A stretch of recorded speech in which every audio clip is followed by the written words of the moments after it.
All right, it says, okay, live. It says it's live.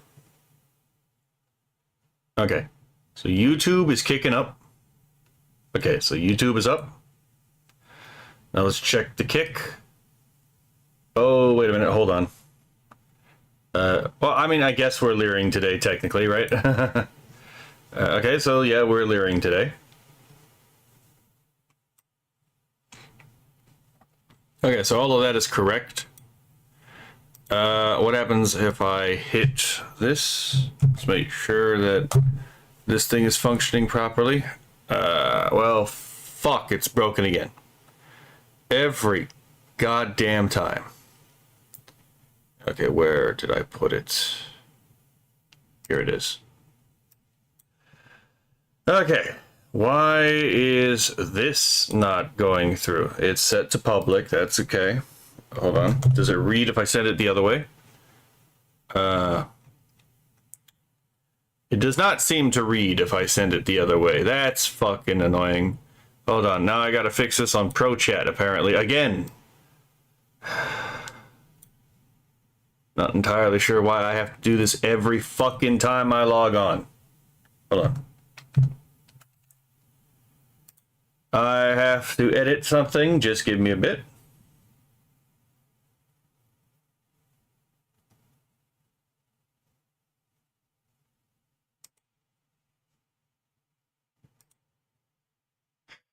Why is this offline? Copy clean link. Take this. Okay.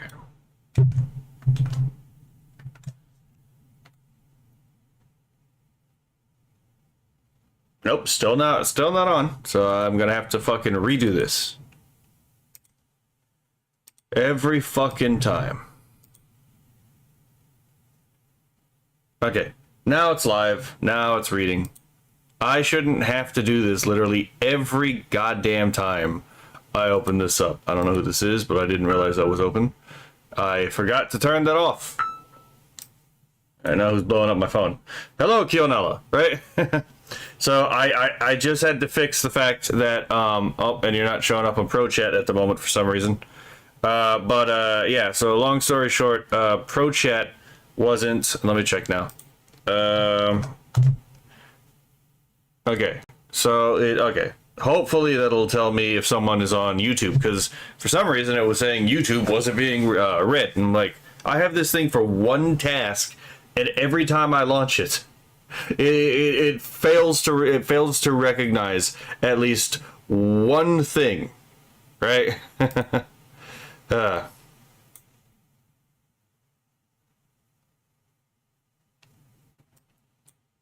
Wait a minute, what's going on here? Is that blurred on all of the streams? Why is that blurred? It's not blurred on mine. Okay, so it seems to be fine on Kick. Why is it blurred on YouTube? Hello, Road. Hello, Mind of Ra. I may be having some scuff immediately out the gate, right? Yeah, could you all let me know, actually, Mind of Ra and Road, if the image... Okay, you see Pippa? Okay, that's good. That means YouTube is just fucking gaslighting me, apparently. What about you, Mind of Ra? Do you... YouTube is active? I mean, it should be, right? Is what blurred? Okay, well, that tells me a good thing to know. It seems to be on a delay. Oh, that's frustrating. Well, I mean, yeah, it is set to delay, but that's because I don't remember how to undo the delay. I'll figure out how to do that at some point. But, okay, let me make sure this is set up correctly. Okay, that seems to be fine. It was blurred on YouTube for a sec, but it's up. Okay, that's good. As long as it's up. I don't know why it was blurred. That seems to be so bizarre. Because it was never blurred on my screen. You see the based rabbit? Okay, yeah. So, Road says, glad to see I accidentally answered your question, right? So, long story short, I'm a little tired, so I'm going to record some of these episodes that are going to be just a little bit more fun and not so much cultural commentary, because you can't be on all the time, right? So this is going to be preferably a bit of a fun stream where we maybe leer a little bit today about some goofy shit, right? So let me start recording the episode. Hello everyone. So right now I just realized I'm in the wrong part of the I'm on the wrong position, which is okay. Well, now that's a okay. Here we go. There we go. Okay. So we are going to be watching Pippa bets on Rule 34. So they're on Rule 34, which is actually a really fun game, to be perfectly honest, to see how well you understand the Gooner culture, right? Turns out I don't understand Gooner culture at all very well, right? I have an episode of R34 play on my YouTube and on my Odyssey, and I don't think it's on my Rumble yet, because Rumble is a fucking bastard when it comes to actually trying to transfer everything over, right? But thank you for the 7 consecutive watches, Road. I'm glad you're enjoying the streams, right? But yeah, so I actually do have an R30 Fordle play on my channel, but yeah, all it is it's basically just guess which one the internet goons more to, right? And apparently there's just parts of the internet I just do not understand, right? Let me see if I can find it. That would be before this. Just give me one bit. Pretty sure I had a funny thumbnail for it too. Actually, I could just go here. Let's see if this pulls it up. Nope, it doesn't. Fuck, okay. I have one on here somewhere, right? I just don't remember exactly where it is, because I'm gonna be perfectly honest, after I had finished a video, I kind of just tend to not think about it. So I don't remember specifically where in the content chain it actually is. It's probably decently far back. It's definitely before me talking about the Scientology thing, and you know, this Iran, so it's probably further back than this. Let's see, I hate how the audio for this was borked. Let's see. Was it really before the Feeble Mind commentary? It might, yep, you know what, I think it actually might be. Those chibi reviews thing. Oh, yep, here it is. R34 episode 1, right? Where it's like I tried my hand at this, and I'll probably try my hand at this again, because again, it's a fun game, and with the aid of chat, maybe I'll do better. But so I have played this game before. I know how wonky the results can sometimes seem. Kionella says, "What are we leering today, Professor A Cosmic?" Oh, we're just having a fun stream today. We may leer a bit about the things we're having fun with, so technically still counts. Robert Kinley says, wait, is this one of those leering centers? I mean, you might learn more here than at an actual leering center, right? All right, let's see how well let's leer how well Pippa understands the internet. Hello! Beep, beep, beep, beep, beep. Rule 34 to higher or lower. Who rules Rule 34? How to play. I'm not reading all that. There's an actual website for this. Why? Hello, fellow Feloi. Why is she doing why is she doing it here? There's an actual website for this game. Attack on Titan or Princess Peach? I should probably move my character. Has a lot of characters, right? Attack on Titan has a lot of characters, but Princess Peach is very popular. But I feel like by sheer volume of how many characters are in Attack on Titan, and you gotta factor this in, right? How many people there are with giant fetishes? Oh, Those people God. usually have autism and thus create an absurd amount of work. You guys ever heard of DeviantArt? I think it's Attack on Titan. It's fucking Princess Peach by double. Jesus Christ. We need to summon a gooning expert. Fucking Mario, the whole Mario franchise just mogged Attack on Titan with one character, right? But I mean, to be fair to Princess Peach and Attack on Titan, Mario has been around for way fucking longer than Attack on Titan has. So more time to accrue Gooner fascination. What did you send me?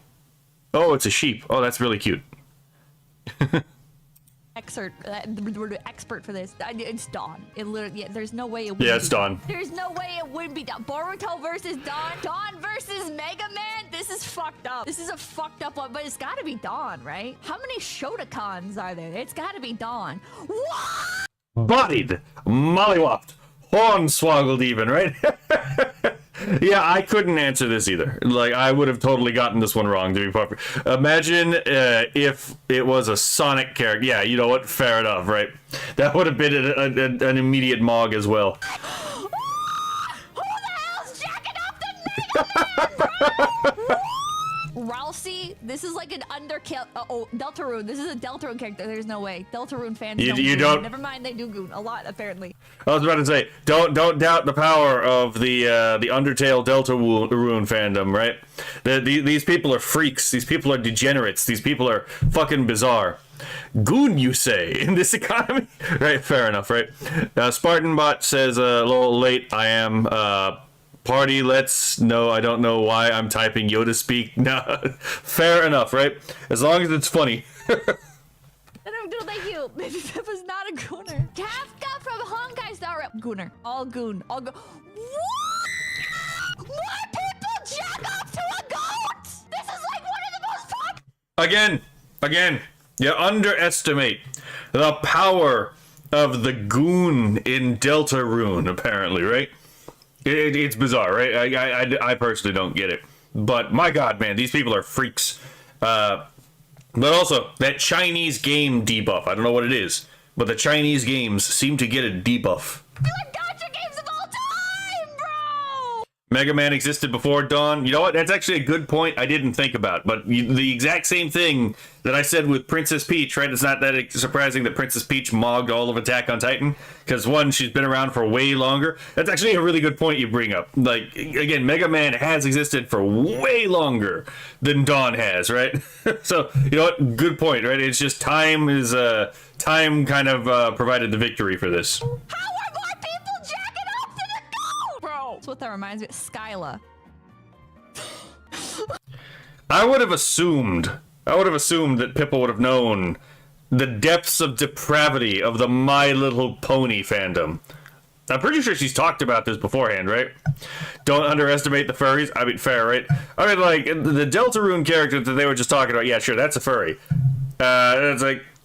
So, funny enough, so I had a whole debate, actually, about what counts as a furry and what doesn't count as a furry, right? Now, I landed on the idea that a furry is, by definition, an animal with human characteristics, right?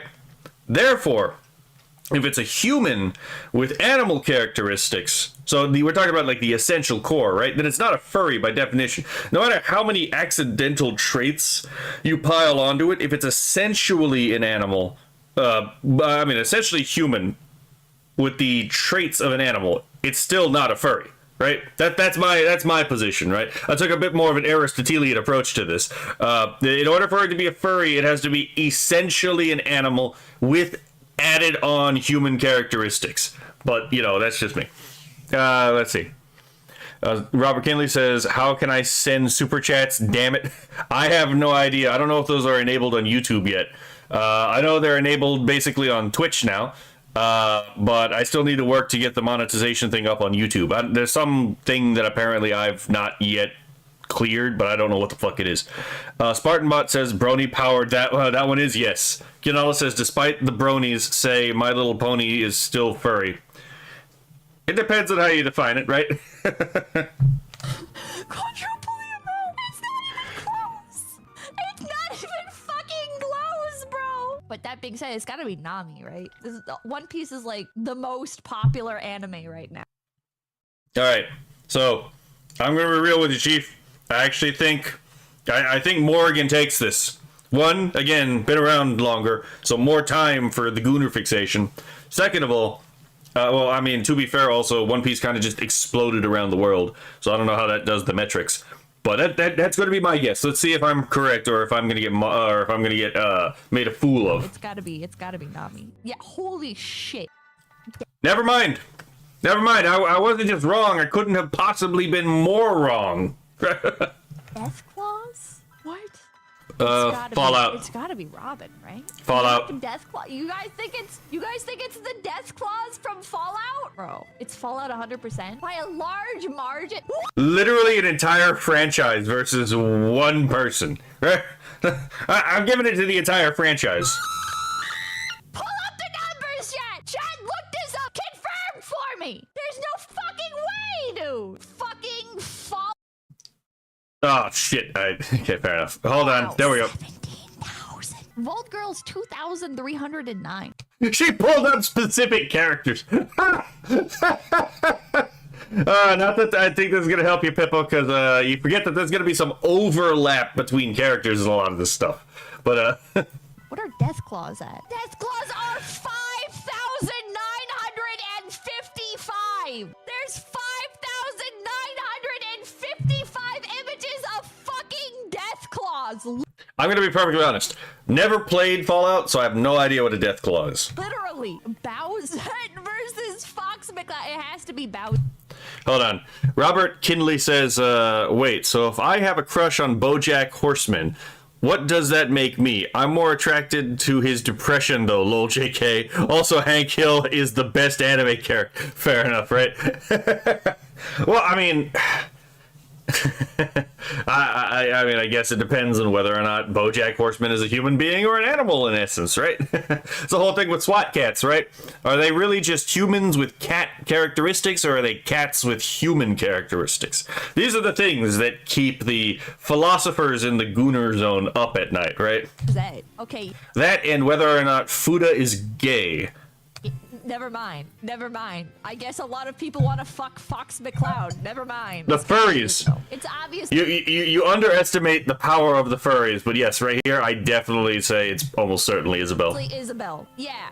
No fucking shit, it's Isabel. I don't know, actually. Well, it's gotta be Isabel. How many people are jacking off to the Little Mermaid? You would be surprised. That's probably like when you're a kid, right? You're like, I have a crush on Ariel. And then maybe you fantasize once in your teens after like Does she forget that there's a thing called Disney adults? Right? I would not be surprised if a significant portion of Disney adults are actually just themselves gooners. I'm not gonna lie. Hold on. Oh, wait, wrong button. Let's see. SpartanBot says, lol, MLP is more zoophile than furry, in my opinion. They are animals that speak.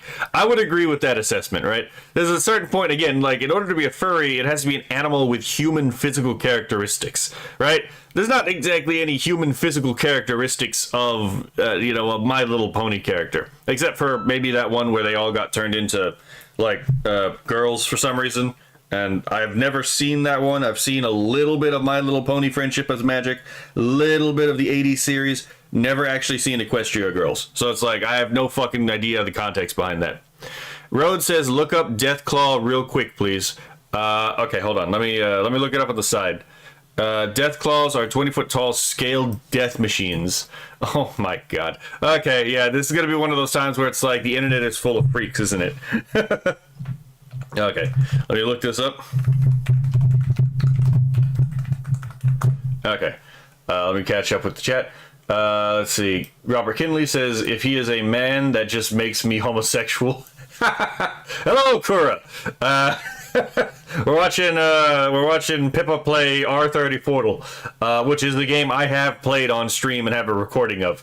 Let's see. Kionella says, if it was Isabel versus Eric Shed, win, but in this case it's Ariel. Oh, she'd win. Excuse me. But yeah, I have a sneaking suspicion Pippa is going to be disproven by the Disney adults. Oh, okay. Okay, yeah, I see what you're saying. Right? I see why Pippa is throwing a bit of a fit right now, right? Let me move this over here. Because like the first thing that popped up when I asked it was Wikipedia, and this thing was the thing that popped out. Yeah, okay, yeah, I can see why Pip was throwing a fit about this, right? I too would be throwing a fit about this if a character was human was being mogged by this in the fucking count, right? I've seen a lot of muscle mommy Deathclaws. Oh my god. Let's calm down now, right? Watching it. Who's drawing porn of Ariel? No one's drawing porn of it. Grand Theft Auto, hands down. Never mind. More people are jacking off to Ariel than the characters in Grand Theft Auto. Ariel just mogged an entire game franchise. Fucking hell, mate, right? Okay, Gilmon or it's gotta be Bouch. Hold on. I kind of want to... Hold on. This one... Before we get the answer, I kind of want to think about this. Because if I remember, Guilmon is from Tamers. And hold on. And then Bowser is from all of Mario. I'm going to give it to Bowser for the time. And also because I want to think Chibidoki takes the win on this one. And she absolutely stands for Bowser. So I'm going to give it to Bowser. But something in my bones just wants Digimon to win. Because it feels as if that would be funnier. Chibidoki makes up half of this. God damn it. Kid Icarus or Call of Duty? Oh, that's a hard one. I don't expect that there's a lot of gooning material for Call of Duty, but I've also never played Call of Duty, so I don't fucking know. Again, I didn't really play shooters. I played mostly platformers. So I'm gonna go with Kid Icarus. It's gotta be Kid Icarus. There's no women in Call of Duty. Never mind. Okay, never mind. I was wrong. We were both wrong. People are jacking off to Call of Duty. Okay, let's switch to hard mode. Big We're gonna... Okay, then. I'm gonna go with Melanie. I think Melanie takes this. Man from Splatoon or Melody from Pokemon. I would hope more. I'm gonna be honest. I have a sneaking suspicion. There's a subset of the population that carries this. People are jacking off to Melanie. Okay, by a long shot. By a long shot, right? Let's see, God damn it. As soon as I look to the side, it's like, okay, fair enough. Kionello said, yeah, it's like Robert Kinley says, beauty is in the eye of the beholder. I don't agree with that. Kuro says, did I just get summoned? I came in and I heard muscle mommy, right? Here. Let's see. Rhodes says, the fellow muscle mommy enjoyer, I see. Kionella, a lot of crossover with Peach. Kionella, COD wins. Yeah, you were right. I was wrong. By a long shot. But the sad part is that I doubted it. The sad part is that I even had to fucking guess. I'm game nerd, thank you. I don't know why, but I thought you did. I'm gonna be perfectly honest. I don't know. Something about the Pokemon Gooner fandom doesn't suggest to me that would have been. Oh no, that was Splatoon. That was not Pokemon. I don't know anything about the Splatoon Gooner fandom, so I can't really talk about this. Bowser has leather daddy cred. God damn it. Junker Queen or Zorro? I'm gonna go with Zorro, maybe? It's gotta be Junker Queen, right? Overwatch is famous for its pornography. Never mind. Y'all motherfuckers gay. Xena. Okay. Xena versus Katane Teto. Vocaloid. So I'm gonna give with Vocaloid. Almost certainly has this. Or Kasane Teto. It's gotta be Teto. Hags are in right now, and also this bitch has been around forever. Oh, Thresh. That's the character Leah likes. Yeah. I don't know shit about League of Legends. Nobody except for Leah is jerking off to this. It has to be Josuke, right? Kaya Genshin Impact or Josuke Higashikata. Ooh, this one's a difficult one. This one is a difficult one for me. I'm gonna go with I don't know, JoJo's Bizarre Adventure is really popular. I could see there being a lot of straight and yaoi works in JoJo's Bizarre Adventure. So, of JoJo's Bizarre Adventure. So I'm gonna go with Josuke, yeah. It has to be Josuke. The Fujos, and then like... God damn it, she even gave the same reason. She literally says the Fujos. Just gay men. Oh, stuff that was popular before Rule 34 started has debuffs, pips. Add that to your calculations. Okay. All right, we're developing an algorithm here for... I think the Peach example kind of disproves that. Calculating what has more porn on Rule 34. I'm glad we're getting so advanced with this. What's the meta, right? Oh my god, that would actually be kind of an interesting... What is the meta for playing R30 Portal? How do we stack the odds in our favor? How do we best understand the mind of the gooner, right? Hold on. Let's see if... Kuro says, Ghislaine from Mushoku Tensei is the best muscle mommy. Only one close. Miruko from My Hero Academia. Fair. That is a good waifu pick. That looks low for Genshin. I would not know. Kionello says, oh god, Kea, but it's Josuke. Let's see. Robert Kennedy, JK, homosexuality is a sin. Christ is king. Insert Nick Fuentes calling Milo relationship worse because he's gay. Oh my god, right? I feel like a real scholar right now. That being said, I'm still gonna hedge my bets on Josuke. I knew it. I knew it. Ninjago! Ninjago! I'm gonna go with Ninjago. Chat, spoil Ninjago for me. Are there women in it? Ninjago clears trust? You know what? Autism buff. It's gotta be Ninjago. It's Ninjago! Chat came in clutch. You know what? This thing fucking Samus. I guarantee there's a I guarantee. Yeah, I guarantee I'd agree. 100%. Yeah. I don't know the statistics. Oh, this is an uncomfortable situation, right? Let's see. Man booba. So there's only 153 for this one character. But at the same time, that's an entire franchise. I'm going to be real with you. If Tiny Toons is in your goon session, I'm going to give you a side eye. There's something wrong with you. But usually a franchise, if it's a low number for a character, will beat out the character. So, I've never seen Ninjago, but I love Monkey Kid. Fair enough, right?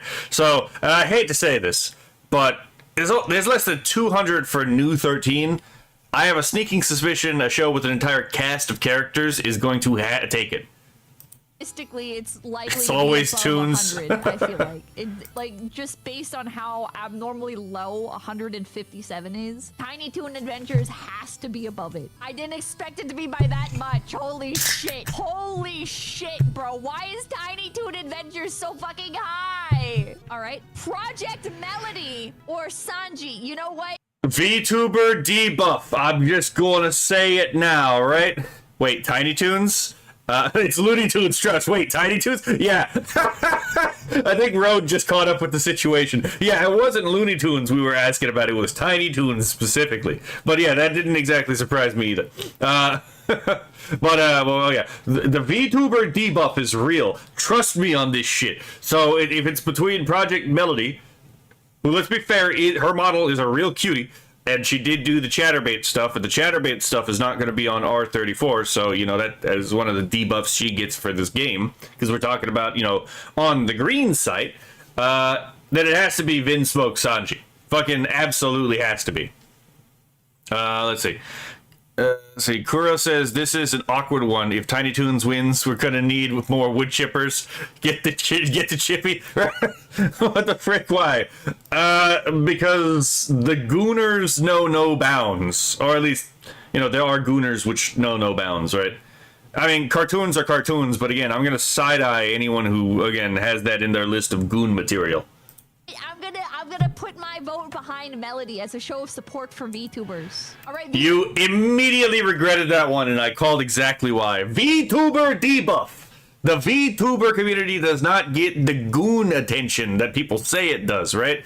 Just trust in this game. Whenever you see a VTuber, unless it's an abnormally low count, trust that the VTuber shall lose. VTubers are washed. Sanji's getting it, bro. Sanji is getting it. Never mind. More people are jacking off to whoever this guy is. Never mind. Zentra, it's giving me so many VTubers now. Holy! Okay. This is a tough one. Because it's not just Zentreya, the video game characters also get a debuff. So the question is, do VTubers get a bigger debuff than the video game characters, or the video game characters a bigger debuff than the VTubers? Except for like the obvious ones like Overwatch, right? I mean, that's an obvious example where there's not a debuff, there's actually a buff, right? Or BioShock, where there was like that entire thing for that one character, right? I'm going to assume, so this is Resident Evil, I'm going to assume that the VTuber debuff might be worse than the video game debuff. Sanji gets the ladies, right? Let's see. How much goon can a goon if a goon could goon too much? I'm going to say Zen. I think Resident Evil might take this, but I could be wrong. Let's see. Shit! What? 2,828, dude! What? That's so much higher than the literal fucking porn star! Yeah, because the porn star actually makes their own porn, right? So it's not going to show up on R34. It's kind of that simple, right? It's hidden behind a paywall.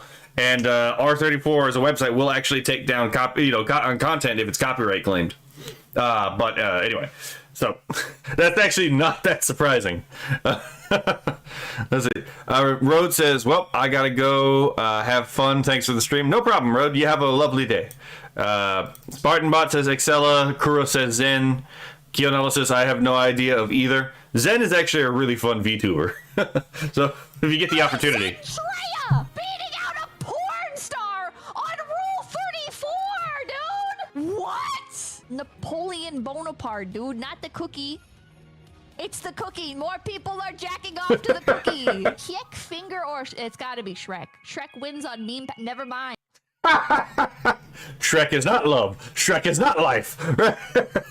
Never mind. Apparently Shrek does not win based on meme power. A character I've never heard of from Attack on Titan beats out Shrek in terms of porn. Krillin. Oh, that's not a woman. Okay, it's gotta be Run. Hold on. Before we see this finish. Well, actually, we don't have to because the frame I clicked on shows that it's still rising. So, Krillin sweeps. May. Holy fuck! Why? Why? Why 3,711? Short King victory, right? Oh my god, Krillin is one of the best characters in Dragon Ball. Let's be totally fucking honest, right? Krillin is a fantastic character in Dragon Ball Z. But again, Short King victory, right? My man pulled the fucking Android 18. He pulled the baddie that literally could that could literally go toe to toe with the fucking Super Saiyan 2, right? Oh my god. Why? An Android 14? This proves that Krillin was the mightiest man in all of Dragon Ball, right? Sure, Goku got Chi-Chi. That's not exactly a bad pull either, right? But let's be fair. Krillin got Android 18, right? Who really is the mightiest in all of Dragon Ball? Fucking Krillin. You stand tall, Short King. Oh my god. Look at get wrecked, Shrek. Yeah, right. Y19. Let's see. He's in the one with Android 18. Let's see. The bald Short King carries exactly. Snivless 44. I get the numbers mixed up. Fair enough. Android 18? Android 18 buff. Is that like his girlfriend or something? Oh. Okay, today I realized Pippa has never actually seen Dragon Ball Z. Okay. His wife is Android 18. Okay. Is this like based on my opinion?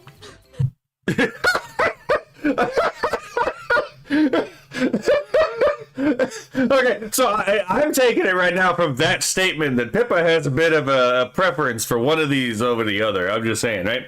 Which is fair, right? Again, like, is that not the whole point of the waifu war conversation, right? When we debate waifus and we debate husbandos, it's not that different from when we debate who would win a fight. Goku versus Superman and under what conditions, right? It's actually not that different. It's a similar primal fascination of like with violence, except in this case, with the case of like waifus and husbandos, it's a simple primal, fascination with the relationship of man with with woman. But anyway, unless you're gay, in which case I guess it's like man and man, but Show us your collection to the. I don't have a collection. I ain't like that. That being said, hey. It seems Pippa might have a thing for the serial killer, which the serial killer of women. I don't. Why are women? What is the thing with women? I don't know. Right? I don't know who this is. I'm gonna. Krillin looks better bald. I actually would agree. It looks a lot like the other character, so I'm gonna say. Brawl Stars versus Kira. I don't know. Something tells me Brawl Stars. I'm not sure what it is. Kira again? How does Yoshikage Kira get beat out by whatever the fuck that is? Are you serious? Are you fucking serious? How can you get off to this and not that, bro? What the fuck are you doing? What, bro? What the fuck is Brawl Stars? I love how like the fucking indignation. Oh my god. You know what, Kuro, if you're still here, we gotta get like a bunch of the Sky Bros together one day to play Hear Me Out, right? Because most people don't seem to understand how to play the game Hear Me Out, right? It's like man will say Hear Me Out and then give the most milquetoast, obvious. Like, obvious, good catch out there. Instead of understanding, now, when you say hear me out, you gotta get something that'll get you side eye, right? You gotta say something that'll let people like, hold on, you gotta explain to me what the fuck is going on here and why you picked that, right? That's the whole point. But that would be fun to see, like, a bunch of the fucking, like, to get some of the Sky Bros together to do, like, a Hear Me Out, especially if they actually know how to play Hear Me Out, right? Oh, my God. I had to teach someone how to play Hear Me Out one time. It's like, if you're not being given a side eye because of what you suggested, you're not playing the game correctly. You're playing an entirely different game.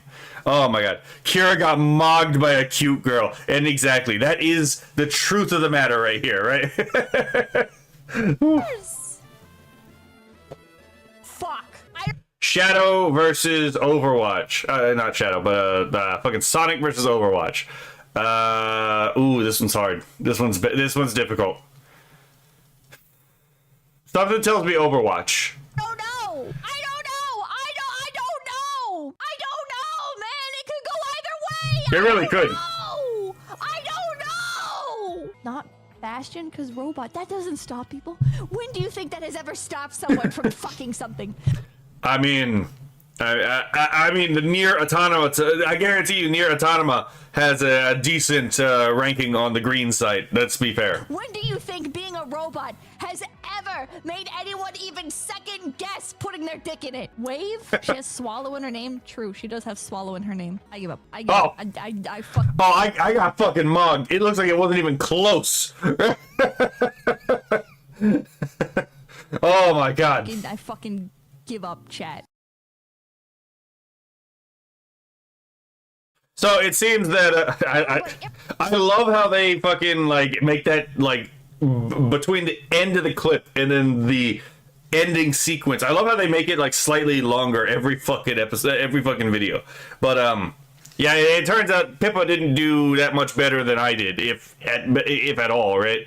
But make sure to like, comment, and subscribe to low effort clips. That's right, low effort clips. Right here on YouTube.com. Hit the notification bell. Yeah.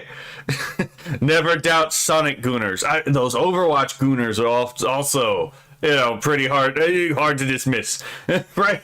Like, you put us in a bit of a rock and hard place. Why is my live stream the thing currently suggested for me as like the first thing? Okay, fair enough. Driving, so I'll just be listening. That's fair. Yeah, again, drive safely, Kuro.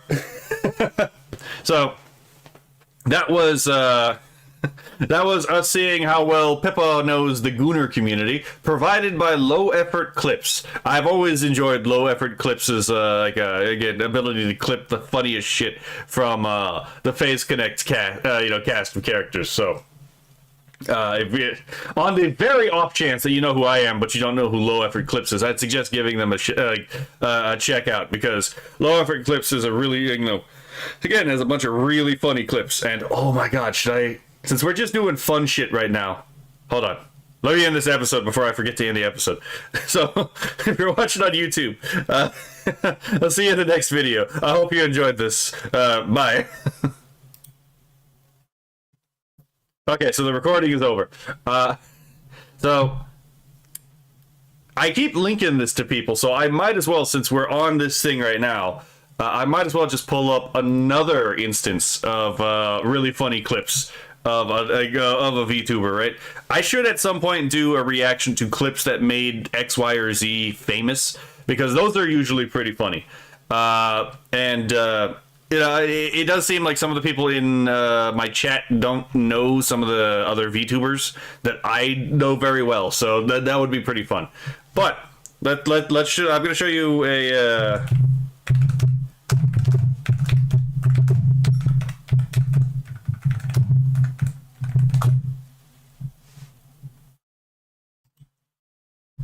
All right, let's make sure that we actually get to the beginning here. Here we go. Pause this. Okay, now I'm going to start recording this. Alrighty then. So I have linked this several times just because, again, I fucking love this, like, I absolutely love this fucking escapade into culinary nightmarishness. And actually, I would try this personally. It's not like I haven't actually eaten durian before, right? Durian actually doesn't taste that bad. It tastes like honestly, like a rotten mango. It's actually not that bad. But it definitely does smell like sewage. And if you don't believe it smells like sewage, just throw one next to a cat and watch the cat try to dig to, bury it. But, delicacy in Indonesia, I take it, right? So this is, again, one of Sigrid and Bird's older videos where they, again, try to make a pizza. This is a rather unorthodox pizza. I would still try it, but it's a little bit of an unorthodox pizza. Hopefully y'all get about as much of a kick out of this as I do. It's not like we can turn back now? Are you gagging? No. Do you know how to fillet a fish? No, I don't know how to. So, to be clear, to anyone who doesn't know, surströmming is fermented fish, right? It is rotten fish that is eaten in the Swedelands, right? So it's actually a delicacy up there. To quote PewDiePie, about like how the Swedes eat it, we get really drunk and we eat this. Doesn't taste that bad. Tastes like a rotten mango. Smells like sewage. So super sweet, yes, super sweet. As far as your description, PJ, yeah, I didn't exactly. Again, it didn't taste too bad. I have tasted way worse than that.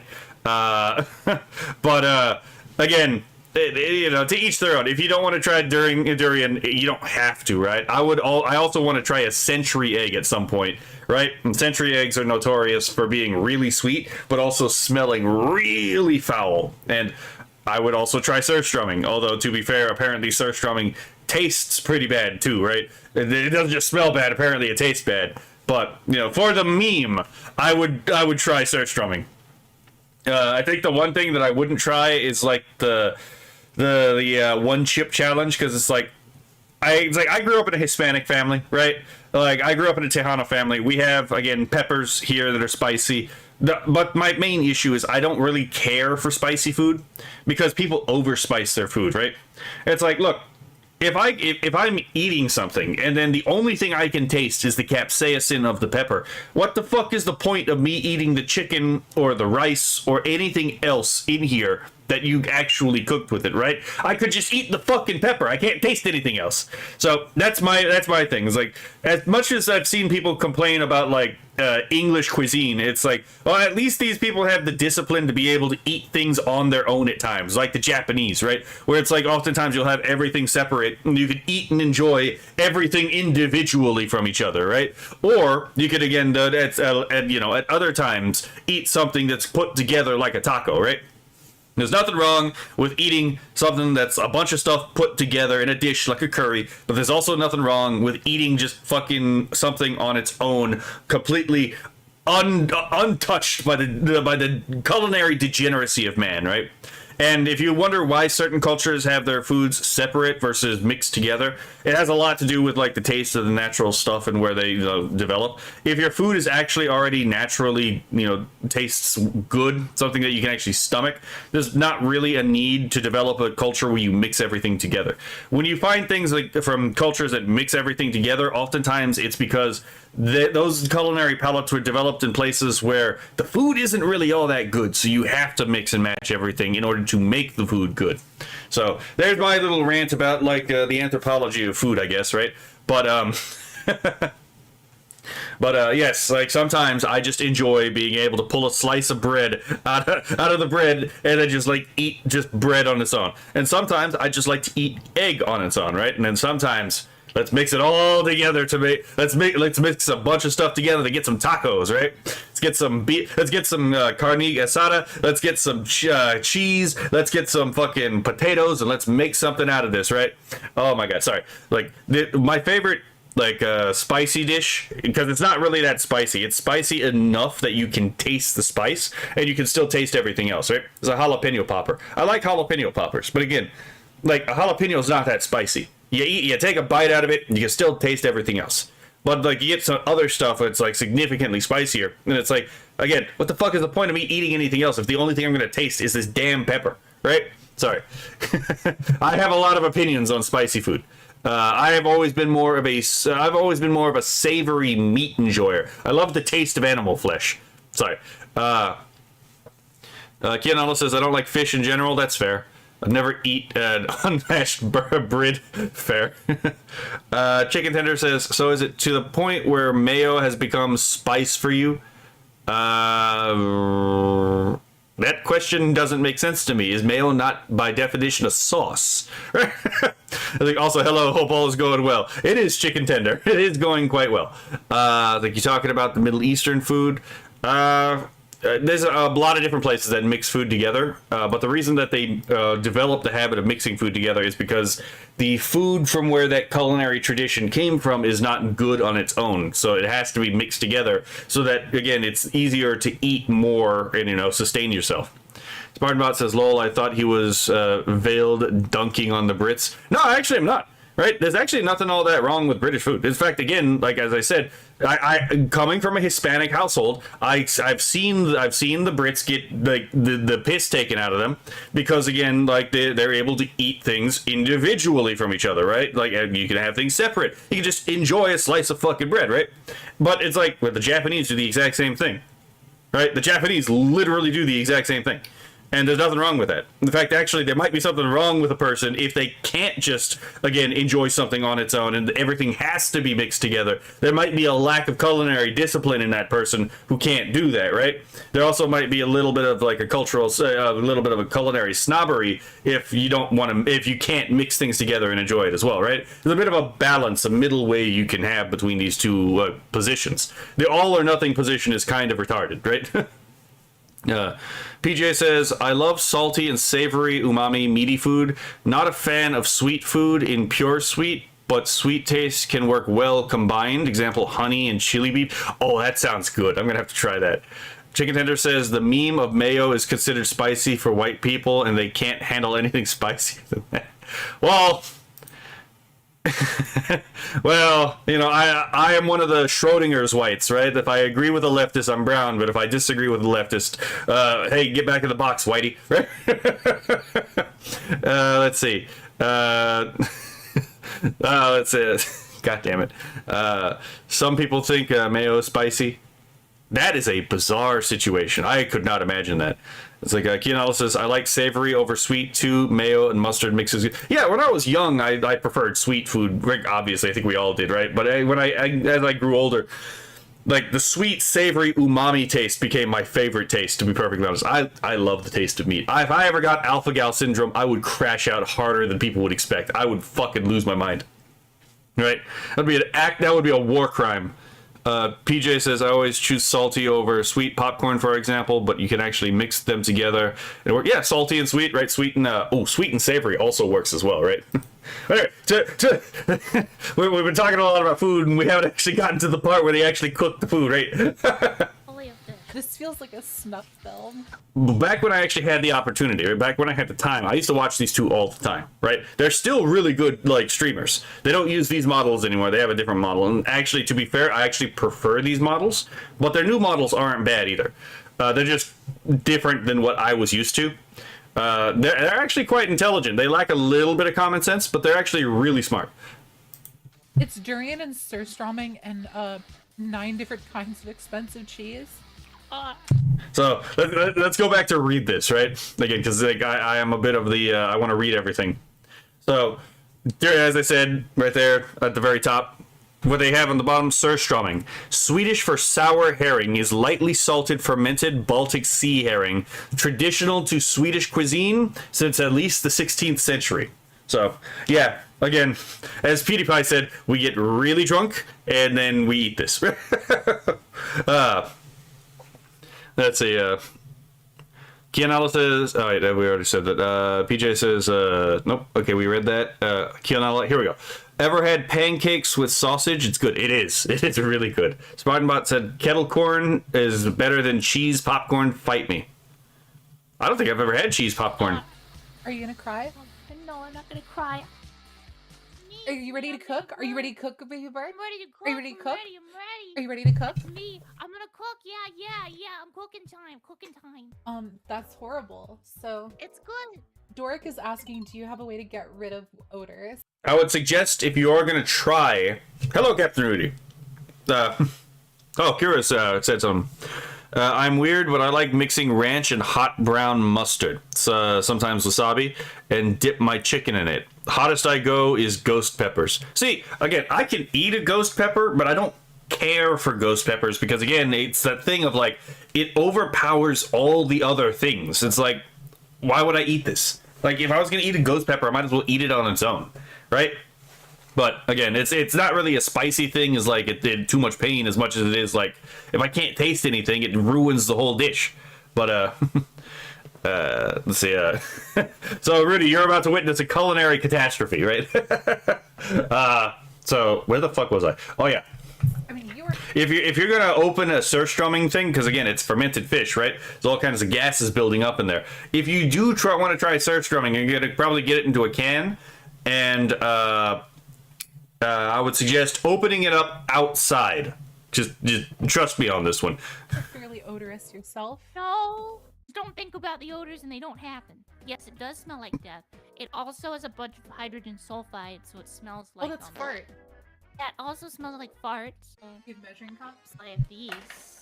You're Aren't gonna exactly- make a whole pizza dough by measuring it in spoons, bird?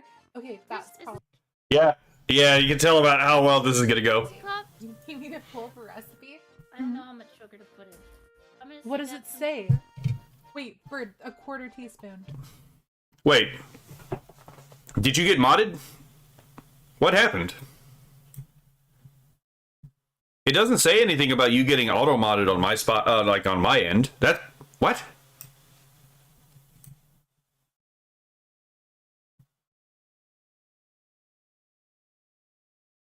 Yeah, it doesn't say anything. It doesn't. That's bizarre. It doesn't tell me anything about that. You would imagine that like it would tell you if you get auto modded, you know, in the chat.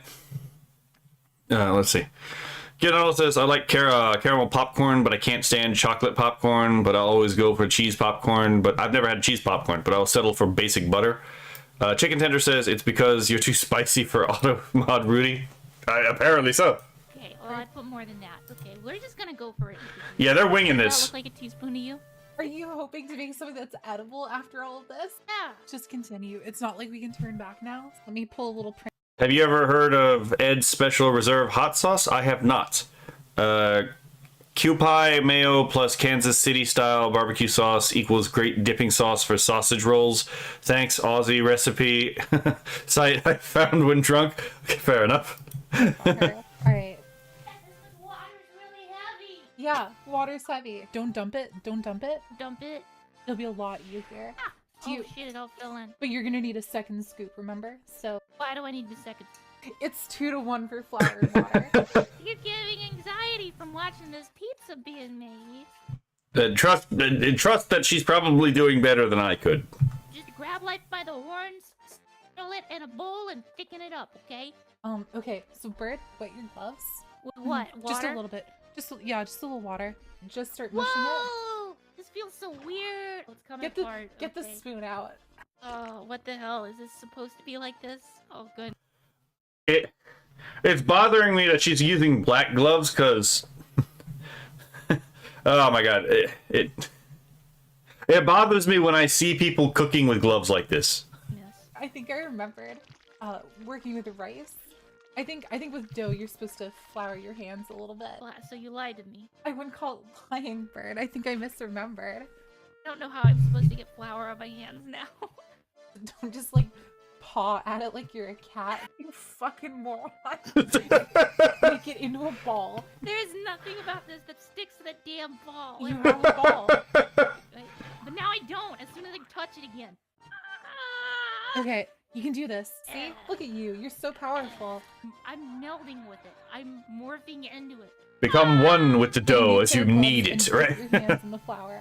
Are they following a recipe? This pizza's gonna be built different. I think different is not. Yeah, you know what I thought about?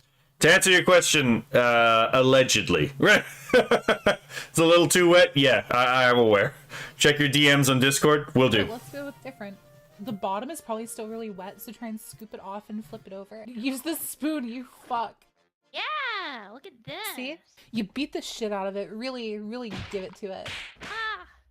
Ah! Ah!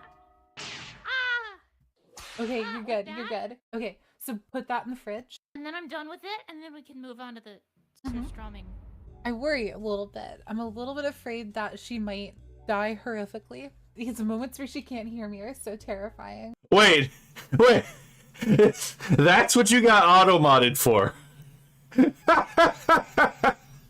Oh my goodness. Okay, that's actually pretty funny. Ah. I feel like I'm tied up in a basement and Oh, you know what? Kura, actually, you have a good point. I didn't even think about that. Because, yeah, you know what? They could have a tattoo. They could have a scar.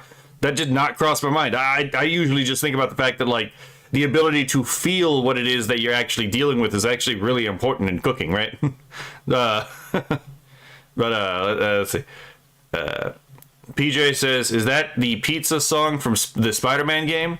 Maybe, actually. I don't think I've played the Spider-Man game.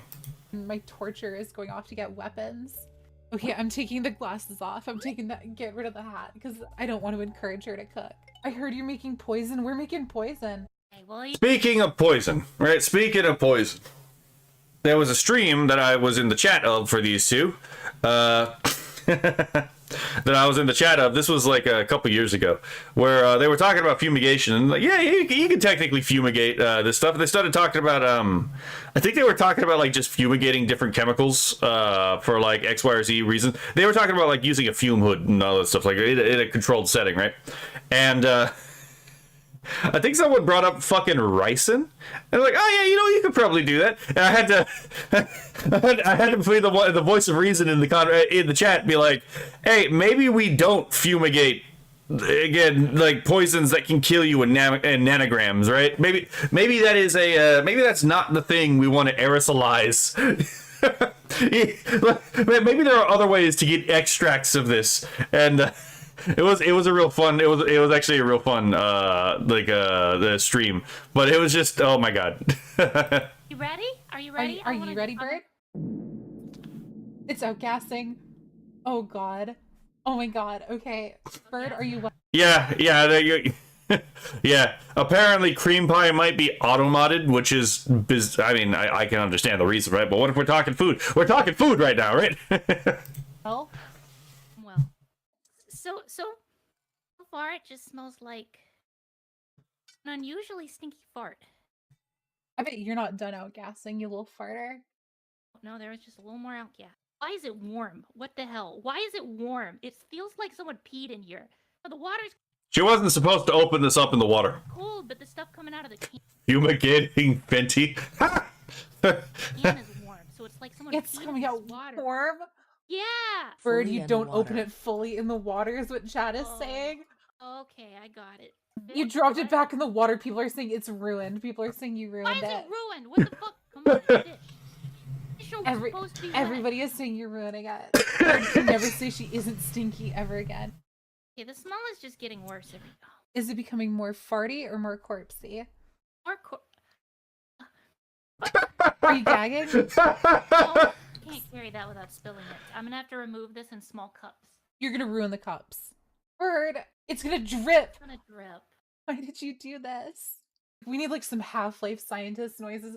This is what it's like in the lab tonight. Sacred add fart sound effects. 3 hours of fart. Oh my So God. this is apparently where we're at in the comedy train, it seems. Never been a This big is how we cope, everybody. fan of fart humor, to be perfectly honest. That was a quadruple flusher. Wow. She forgot to plug her Not headset Feliz back yet. in. She can't even hear me. She spilled the water. Yeah, I guess I'm reacting to a bird video at this point instead of co-streaming. That is a fucking funny situation, right? Something fishy about that, right? Precisely, Captain Rudy. But what a situation to go from co-host to like streamer in your own to reactor in your own stream. What was that noise? Honestly, this is the most Right, this is unhinged going straight stream to I the have middle. ever seen. Problem is, these things, they still have their entrails in them. Need to fillet them. Have you ever done this before? Did you watch a YouTube video? I've seen a YouTube video. No, I've never filleted a fish before. Do you not have a dedicated surface for this? You have a plate? You're gonna have an ambulance on standby. Do they not have a cutting board? This is bizarre. Entrails go on the plate. You can't. Do you know how to fillet a fish? No, I don't know how to fillet a fish. Oh, she's gonna make mush. Wait, are you doing it? Wait, what is this that I'm holding? This is weird. It's the blorgle snork? I don't think that's called a blorgle snork. How many people are going vegan after this? Absolutely none. That's what's going on. We're watching a culinary disaster. Right? Kura says, so I just confused the hell out of my grandma. She always texts me when I get home from work, and I told her good night and all that. Then, out of sheer habit, I sent her a page of seal emotes. She is very confused. Right? Spartan, I mean, that's entirely fair. Right? I would be confused too. It's like, oh, I thought you were going to sleep, right? Spartan Bot said, yeah, leave the castor bean extract out of your fumigation plans, lol. God, how did I get behind? No, this isn't as bad as opening the can. Bone Miser says copium. This is pretty good, right? Sure. So that's going in the pizza.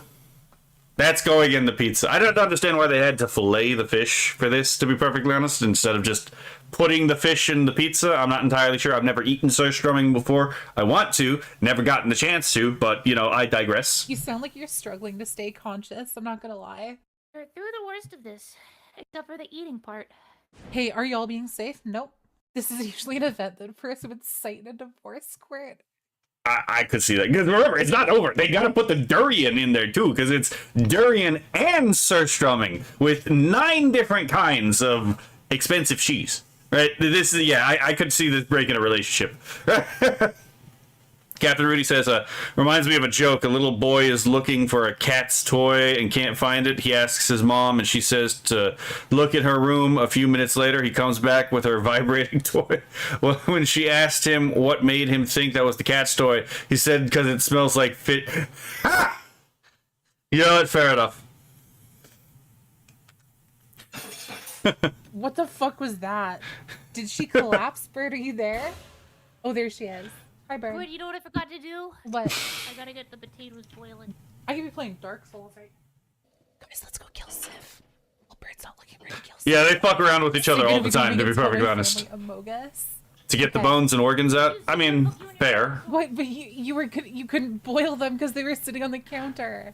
Move them away, bitch! I put them on the stove so you can't see them anymore. Mm-hmm. Is that all you wanted to show us? Now we have to wait while you, Can't hear what you're saying. I'm not listening to you. I don't have my headphones on.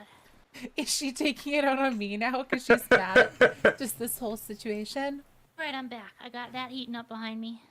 Okay.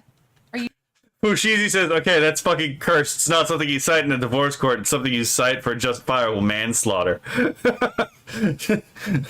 I wouldn't go that far, right? Honestly, durian's not that bad, right? I mean, I got called out for saying it's not that bad and then saying it smells like sewage and tastes like a rotten mango. But, I mean, it's not that bad. I've had significantly worse.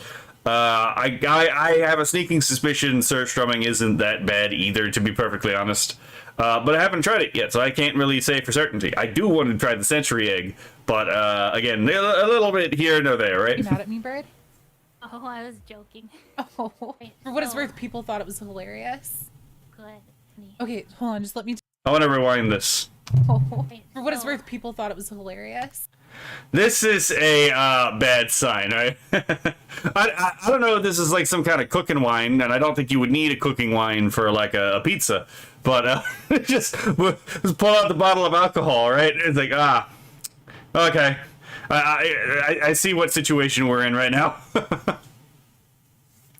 Kura says, good, now I'm lol, I'm home.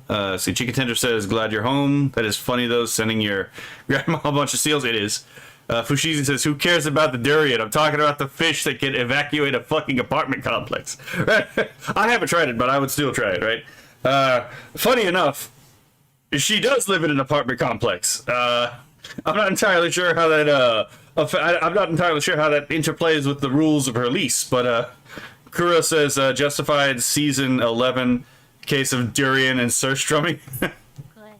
Okay, hold on, just let me take out Sif, okay? I'll be like 10 seconds. You're the worst. Is this more of your fake mad? Sure. Call it that. Chat, if I couldn't fix her, you guys certainly cannot fix her. After Bird I will say, just like someone in the previous stream said that like they really like Leaflet's laugh, I'm just gonna say, Sigrid and Bird both have really good laughs, right?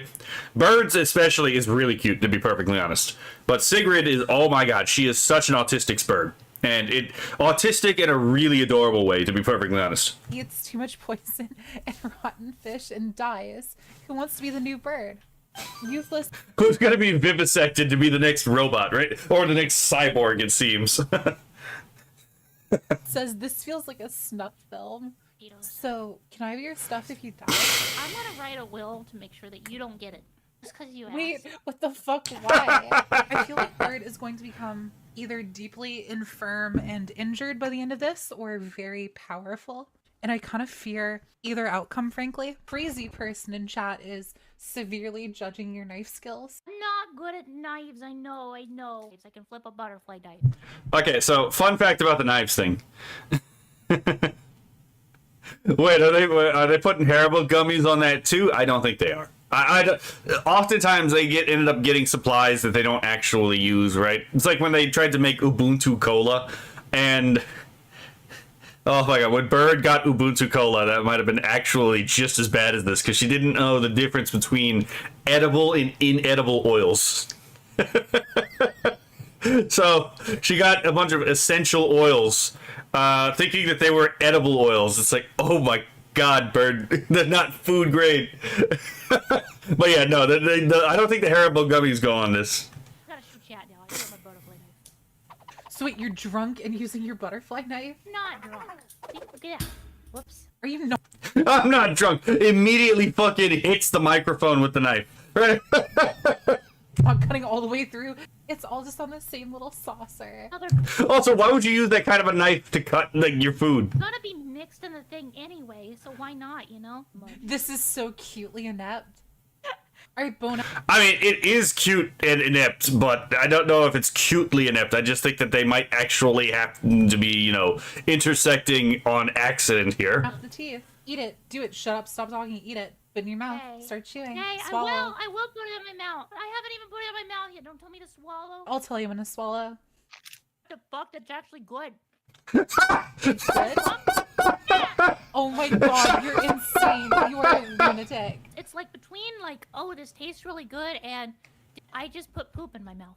I'm sure you are the authority. I'm not the loathsome dung eater. Fuck you. So are you telling us, Bert, that you're in... So I guess if you have some issues with texture, I guess this might be a bit of a problem, right?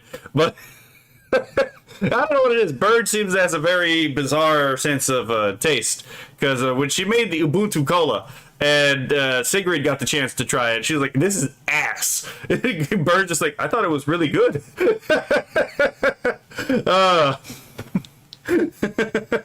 Fucking hell, mate. Bushizi says that is very autistic. Yeah.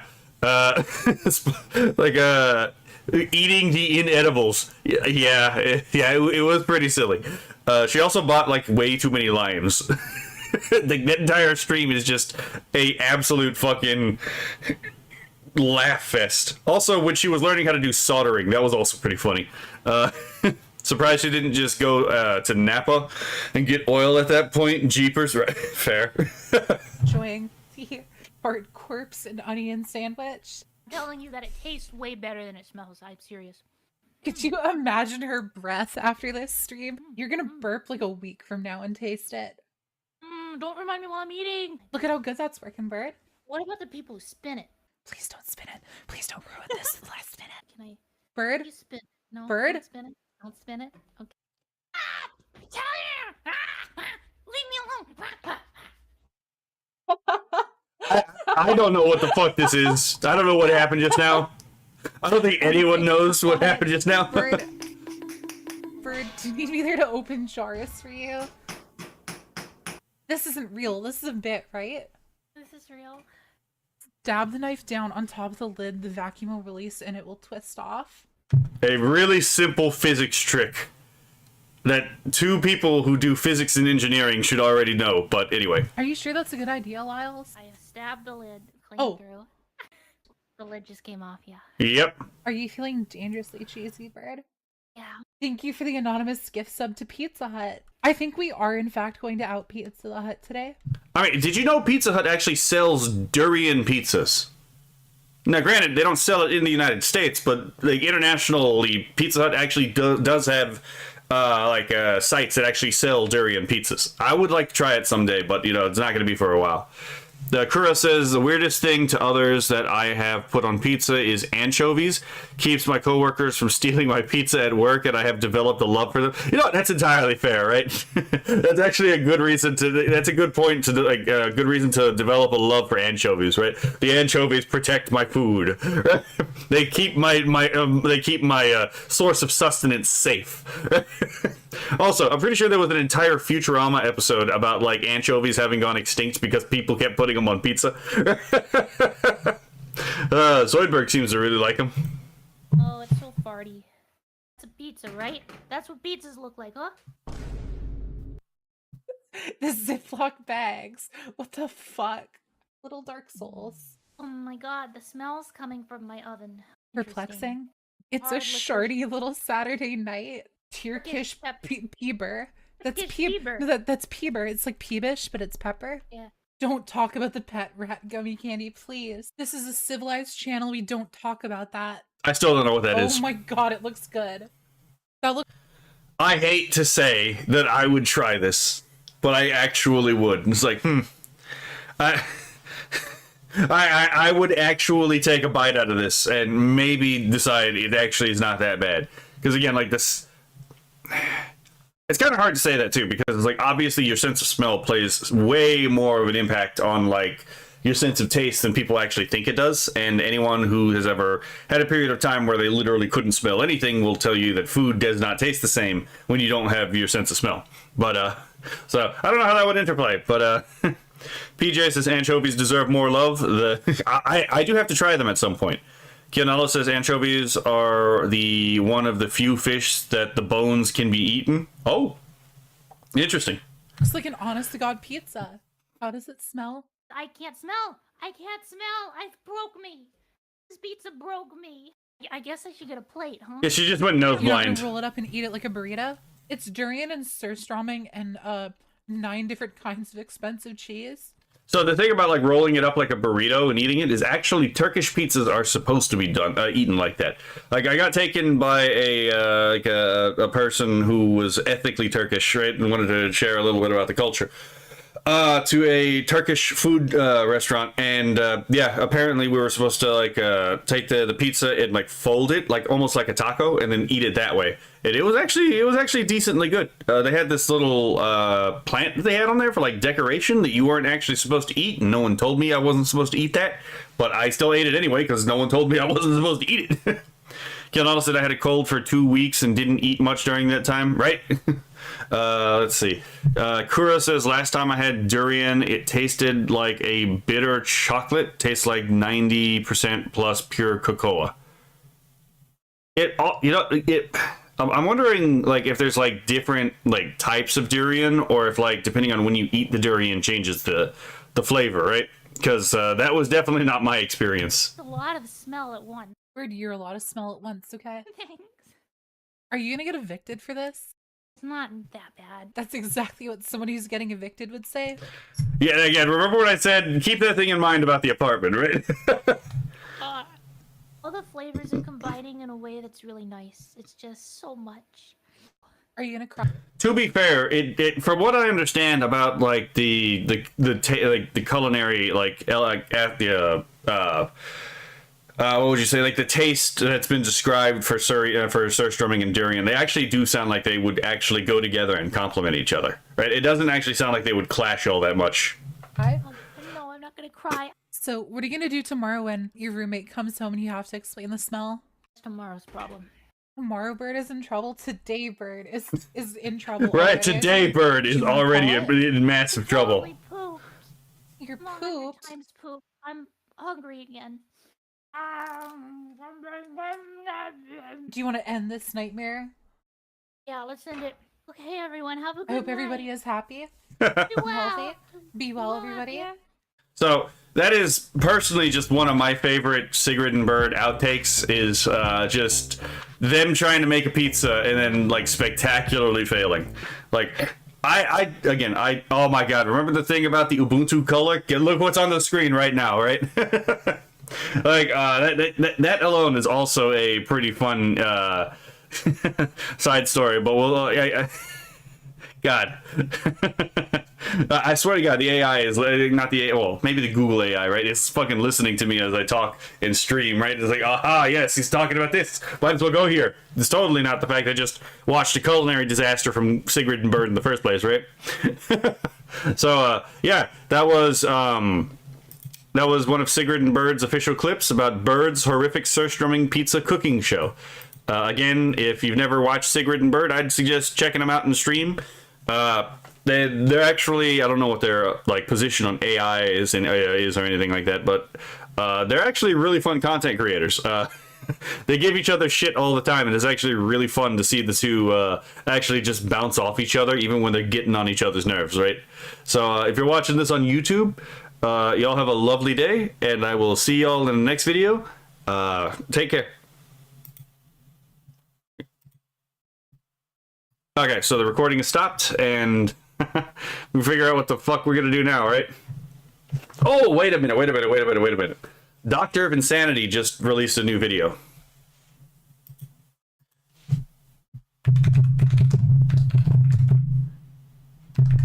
I would like to introduce y'all to another AI content creator. This person I actually know this person. I fucking hate that I have to do this.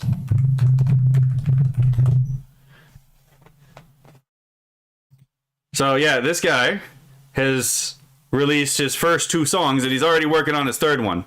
Abbott and Costello for the modern age. Right? I don't know that I would go that far, but yes, they definitely really do play off of each other. So I'm going to introduce y'all to, again, I know this person wouldn't mind me showing their content on stream, but I'm going to show y'all these 2, and y'all let me know what y'all's opinion is on on this music, because I think y'all will like it. Let's go with the first one. Everyone, listen closely. I gotta come clean. Sorry about this bacon worth shaking. Know what I mean? Hold on, I gotta pause this because something's wrong with the... I don't know why it went to the auto-generate. Here we go.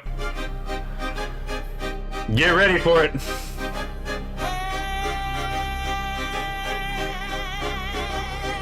Didn't plan for when the beat is thick and wide. Every little step makes the pork cuts collide. Prime beef flared, heavy sizzling on display. Try to keep it modest, but the bacon won't behave. Booty shorts barely containing all this pure delight. Curves like fresh sausage bouncing left and right. Apologies if the feast steals your whole damn view. This femboy platter's prime and coming through. Whoa! Maybe sorry's overrated now. Let the beat hit, time to let it chow. Shake that bacon, rock that pork.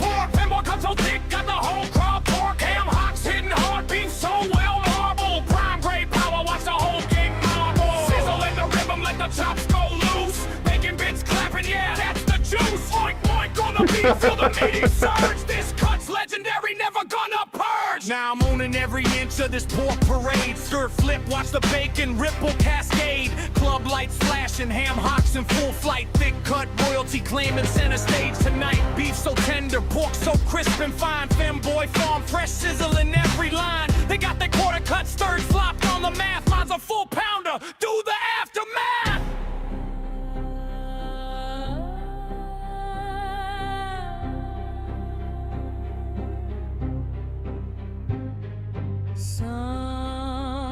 Sometimes this gift feels larger than the room.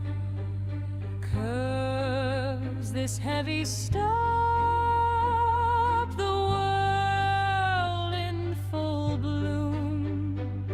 But I wear it proud now, this meaty crown. Femboy fire rising, never bend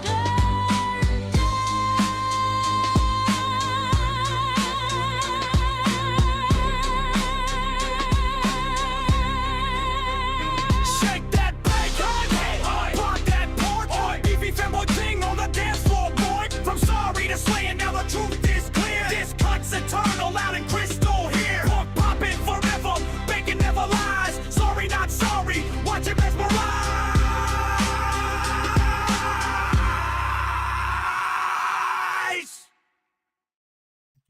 So yeah, I would count that as a pretty strong initial song to put out there, right? That one was more of like a meme song, to be perfectly honest, though, right? Like, this was obviously riffing off of a particular cultural meme.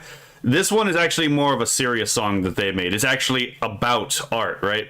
So they actually released a song, and I do intend to actually go and do a review of this song in particular. Even though it's not a music video, it does have the lyrics manually put in there. And I appreciate that they did that, because then it's going to make it much easier for me to go in there at a later stream and just, you know, actually review the thing. But let's see, what else do we have here? Did I have anything set up for after this? This was definitely more of an impromptu thing. Let's see.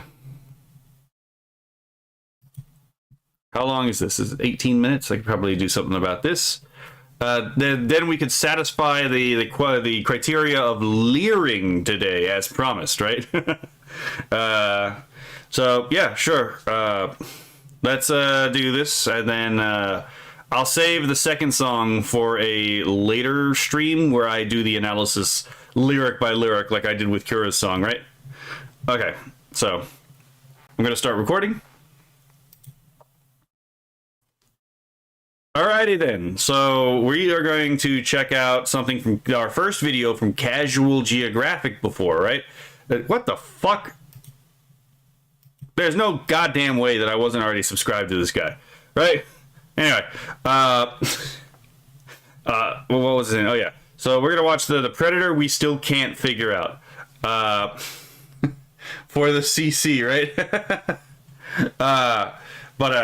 Yeah, I've always liked this guy's videos. This one just came out. I haven't seen it yet, so let's see. And I know for a fact that, like, he seems to be okay with, again, people doing React content to his stuff, because, let's be fair, Cutesy Nero, Rosie Belmu, a bunch of other people have done reacts to his stuff, so there's that. Oh, wait, shit, there was a Shoe on Head video I was supposed to do a react to. I'll do that later.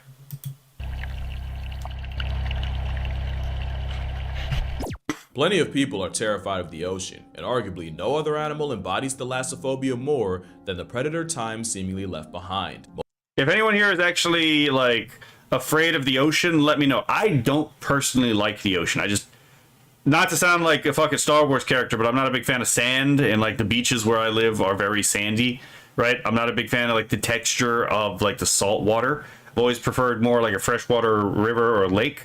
But yeah, if anyone here is uncomfortable with the ocean, let me tell me why. Most people will never see one alive, yet they remain one of the most nightmarish and uncanny, but also complicated and least understood apex predators on the planet.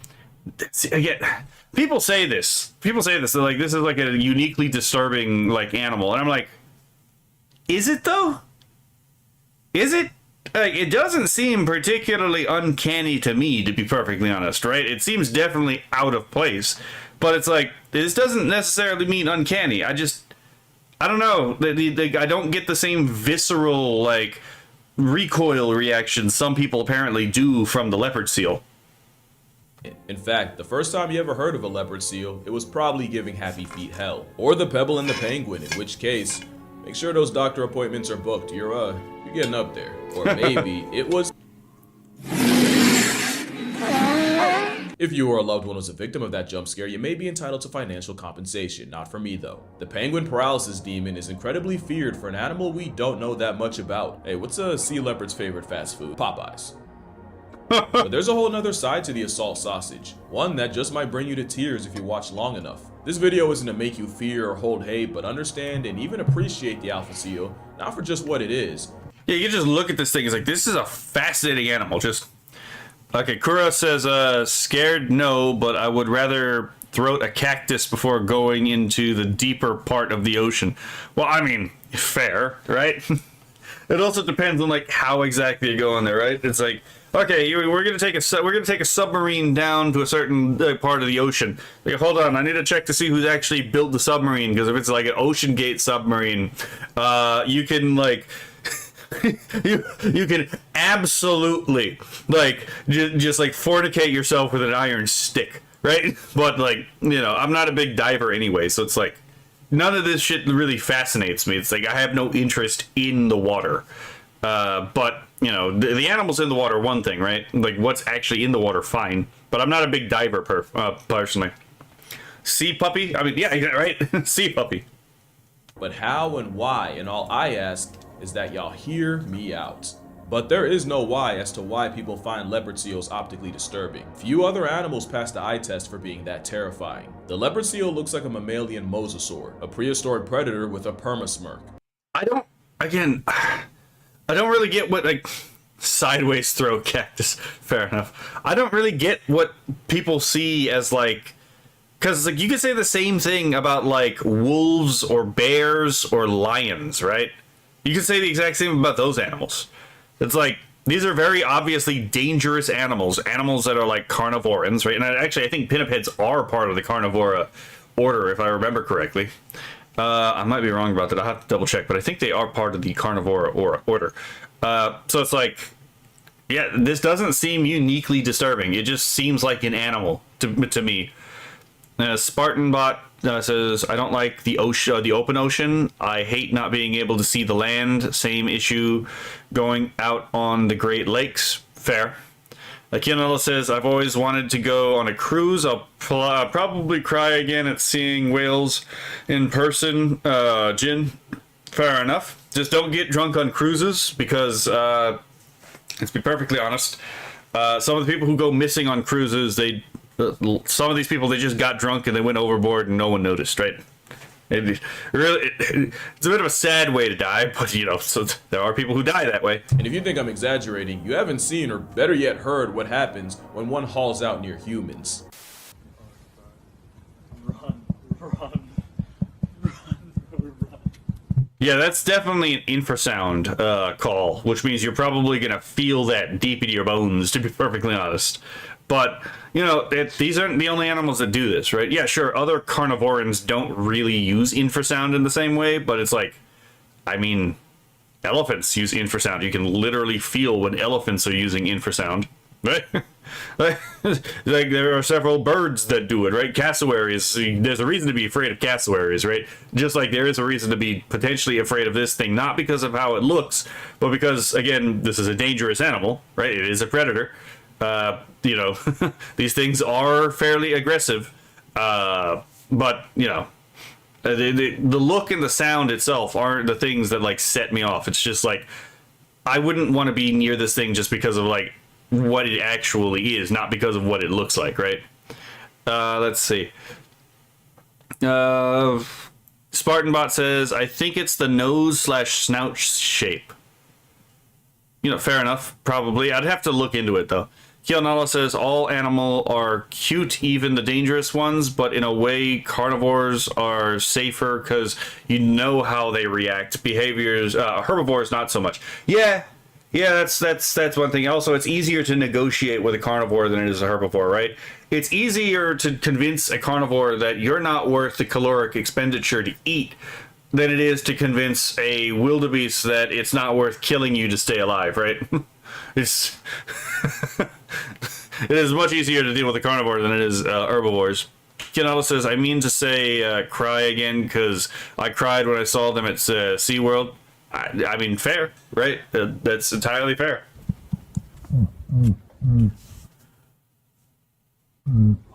It's crazy, right? You can hear it in your chest. Another thing is, people often suffer from a lack of scale with sea animals. They don't know how huge tuna are. Yeah, again, this is something I didn't really, like, I was aware. Like, I already knew how big tuna actually are. There's a reason, like, there's an actual culinary sword that was invented in Japan specifically for tuna, right? How big dolphins get. Yeah, again, anyone who doesn't think dolphins are large animals is just, like, I don't know. I always thought that was, like, an actual, like, common sense thing. Like, I thought it was, like, common knowledge. And that leopard seals can grow to 12 feet long and weigh over 1,200 pounds. Yeah, again, this is not news to me particularly, but like I could see how people wouldn't necessarily know this one. The dolphin one, dolphins are well enough known public, you know, in the culture. I would have assumed that the fact that dolphins are actually fairly decently large animals would have been common knowledge, but apparently that's not actually the case.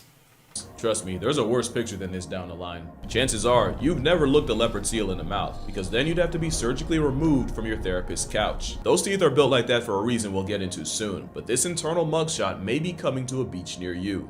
Oh, those are fascinating teeth. Abolish any idea that an air-breathing barracuda is confined to Antarctica. The head shape is kind of primitive. You know what? Kind of. Yeah.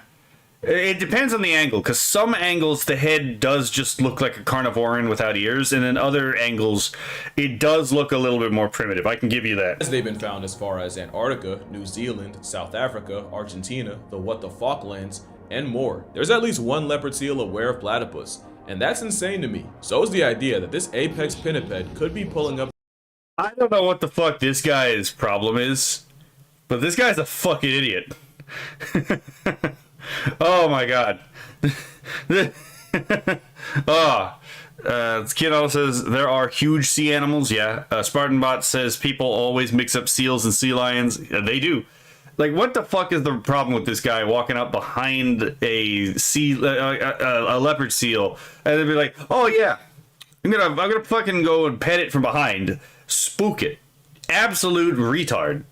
To appear by you.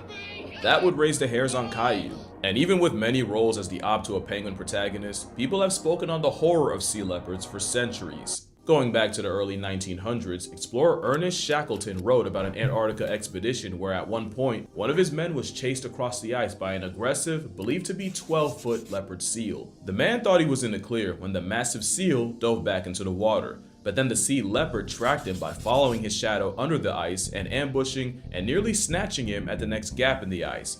Now that's a cool degree of like intelligence right there, right? Again, the awareness that like, oh yes, the shadow corresponds to the thing that I'm interested in, right? And knowledge that, okay, there are gaps in the ice that they're going to have to make stops at. So I just have to track the shadow to a particular hole in the ice if I'm going to go investigate this, right? That is a decent amount of intelligence for, again, a pinniped. and Thomas Ordley's likely would have been a statistic if one of the crew hadn't shot the seal before it could reach him. In 1985, explorer Gareth Wood was walking across a thin ice layer when a Jurassic jump scare broke out of the ice, clamping its jaws on his leg and nearly okay, Neil the seal is an elephant seal. This is a leopard seal, right? Like Neil the seal is in Tasmania. Yeah, he's in Tasmania. But like again, he's an elephant seal. That's a categorically different and, to be fair, larger seal than this is. Dragging him into the water, and he was only saved by his mates kicking at the seal's head with boot crampons. And that's what separates sea leopards from a lot of other predators. You can look at the teeth though and realize like that would be a gnarly bitch to get bitten by. The vast majority of sharks will ignore you, but whether out of curiosity or something else, leopard seals will boldly swim right into your space. It's the closest you can get to an encounter with a murder mermaid. It was right there. Most times they genuinely... Is it the lips? Is it the shape of the lips that might be setting people off? I'm trying. Every time the face shows up, I'm like, what is the thing that's throwing people off? And I'm thinking maybe it has something to do with the lip shape, but I'm not entirely sure. Seem curious and like. Let's see. Fushizi says, I think there's one. I just read that. Your presence. But other times, they do the kind of things that led to researchers equipping inflatable boats with protective guards because of how often a 12-foot vibe check would bite through it. You only get away with that as an apex predator, and present tense plesiosaur is absolutely apex. That wouldn't be a plesiosaur. Plesiosaurs are the ones with the longer necks. This would be more of a pliosaur, but you know, I get what you're saying. They will eat anything. Those freakish teeth are actually for catching krill, and having trident-shaped teeth helps filter them out of the water. Oh shit, they filter feed. Okay, I actually didn't know that. Krill that could be nearly 50% of their diet. Of course, the leopard seal's list... It's the eyes. Oh, you know what? That might do it. That's much more rotting, including often other seals like fur seals, and even their closest cousin, the crab eater. Obviously, they'll eat... Y'all really gonna just watch this? Yes, we're really gonna just watch this. In this pic, it's the eyes. Interesting. This might just be one of those things where it's like, again, the uncanny valley is slightly different from like each individual, because it seems like this is like an uncanny valley kind of situation. Where it's like, in this case though, it's not setting, none of these images have set me off yet. Like, I have no idea what it is that I'm supposed to be, like, except for like what y'all are telling me, obviously, right? But it's like, I'm struggling to have to think when y'all tell me this stuff. It's like, okay, what about it specifically is setting people off? Fish, and in New Zealand that can include sharks. Leopard seals also grieve squid. One was caught with a sea snake, and there's even one case of a leopard seal attempting to take out a minke whale. That's fucking cool, actually. Even the ocean's top predator, the orca, rarely resorts to hunting an aquatic velociraptor, because this is not the average seal. But if you know this seal, you know the most famous victims of leopard seals are penguins, even though penguins aren't even the biggest part of their diet.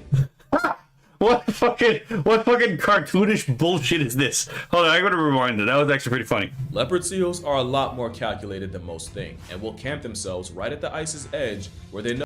Hold on. Apparently, apparently my arrow key is tied to the fucking sound thing. Seals are penguins, even though penguins. What a fucking unlucky bird. Just like jumps right out of the water and into the fucking literal lion's den, right? Penguins aren't even the biggest part of their diet. Leopard seals are a lot more calculated than most think, and will camp themselves right at the ice's edge where they know is the penguin's entry point. Yeah, these are incredibly smart animals. Oh, I just realized I've been fucking like... I should move myself over here. Wait. Pretty much makes them a mammalian crocodile. With penguins, they'll either ambush them from below, or with a top speed of 25 miles per hour, they'll get into a police chase with an unlucky penguin. The leopard seal abuses this matchup so bad that not only will they surplus skill and murk more penguins than they eat, they'll eventually make a game out of it.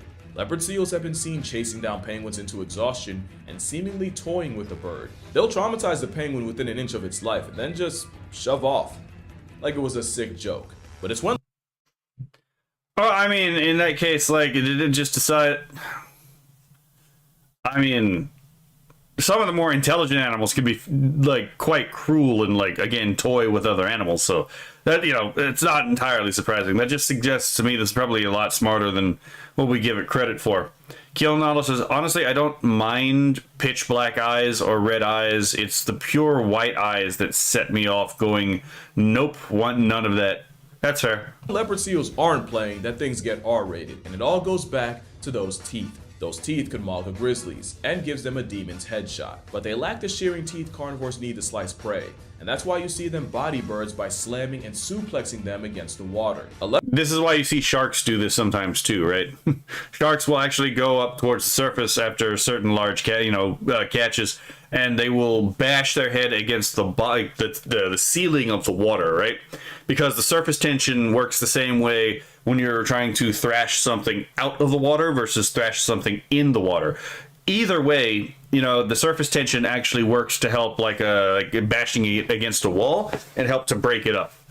SpartanBot says, so they are like dolphins and otters, right? Pure white, you say. God damn it. Leopard seal will thrash a penguin until it genuinely... Yeah, like right there. Sharks will do all the exact opposite. They'll like, again, instead of smashing it against the top of the water, they'll often smash it against from above. They'll smash it against the top of the water from below the water surface for the same effect. Only gets degloved, and the penguin skinned and flayed every possible way gets eaten. So with all that, Stevie Wonder could see how the king seal of the South got its bad rep, but wild sea leopards do have one thing that not even killer whales do, and that's a human body. There's only one case in recorded human history of a Well, I mean, in all fairness, this guy jumps around, and it's like, I don't know where to put myself in the video to not, like, obscure him or the video. But, I mean, the orcas do actually have a human body, right? The SeaWorld, right? Just saying. Leopard seal killing a person, but it's also one of the most brutal animal attack stories I've ever shared on this channel, so for obvious reasons, viewer discretion is advised. Kirsty Brown was a 28-year-old biologist for the British Antarctic Survey, and on July 22, 2003, she and a buddy were snorkeling near Rothera Research Station. They were studying the impact of iceberg scouring on the environment when the leopard seal studying Kirsty violently made an impact on her. At this point, nobody had ever lost their life to a sea leopard, but there were documented instances of aggression. I don't know, that one about, again, the leopard seal tracking them from under the ice really does sound like an attempt was made, right? Just saying, right? That one does sound like an attempt was made, if the report is true. And as a rule, nobody was allowed in the water if a leopard seal was spotted. The problem was, no one saw this leopard seal until Kirsty screamed and disappeared, only to resurface with her head in the seal's jaws. From there, the normally sized seal would drag her deep underwater, release her long enough to just almost resurface, just to grab and drown her again. All while... Yeah, these, okay, that is actually a freaky picture. I'll give you this one. This one actually is kind of freaky. This one is definitely an off-putting picture. But, yeah. What was it? Like orcas, they play with their food, right? They play and kill their food. Cats play and kill their food. The only ones that don't really do this are bears, right? But bears also don't have the same hunting and killing instinct as like other animals do. Like they don't really kill their prey and then eat it. They just eat the prey while it's alive, right? Mauling her with bone-crushing bites. Eventually, Kirsty and the seal disappeared, and the last time her dive buddy saw her alive, she was 20 feet underwater, desperately fighting to break free, while the apex seal held her by a fin. Eventually, the seal resurfaced, over a half-mile from where they were last seen, and after bashing the predator in the head with a shovel, the rescue crew fended the seal off and finally pulled Kirsty into the boat. Tragically, as you can tell, despite several CPR attempts, Kirsty Brown would be pronounced dead right there. Kirsty's body was recovered with over 40... I'm going to go back to read this. Let's see. Antarctic researcher killed. Leopard seal attack kills 28-year-old marine biologist. This was in the 23rd of July, 2003. In a tragedy that has stunned the Antarctic research community, British Antarctic Survey, marine biologist Kirsty Brown was killed by a leopard seal while undertaking survey work in the Arctic Peninsula on the 22nd of July.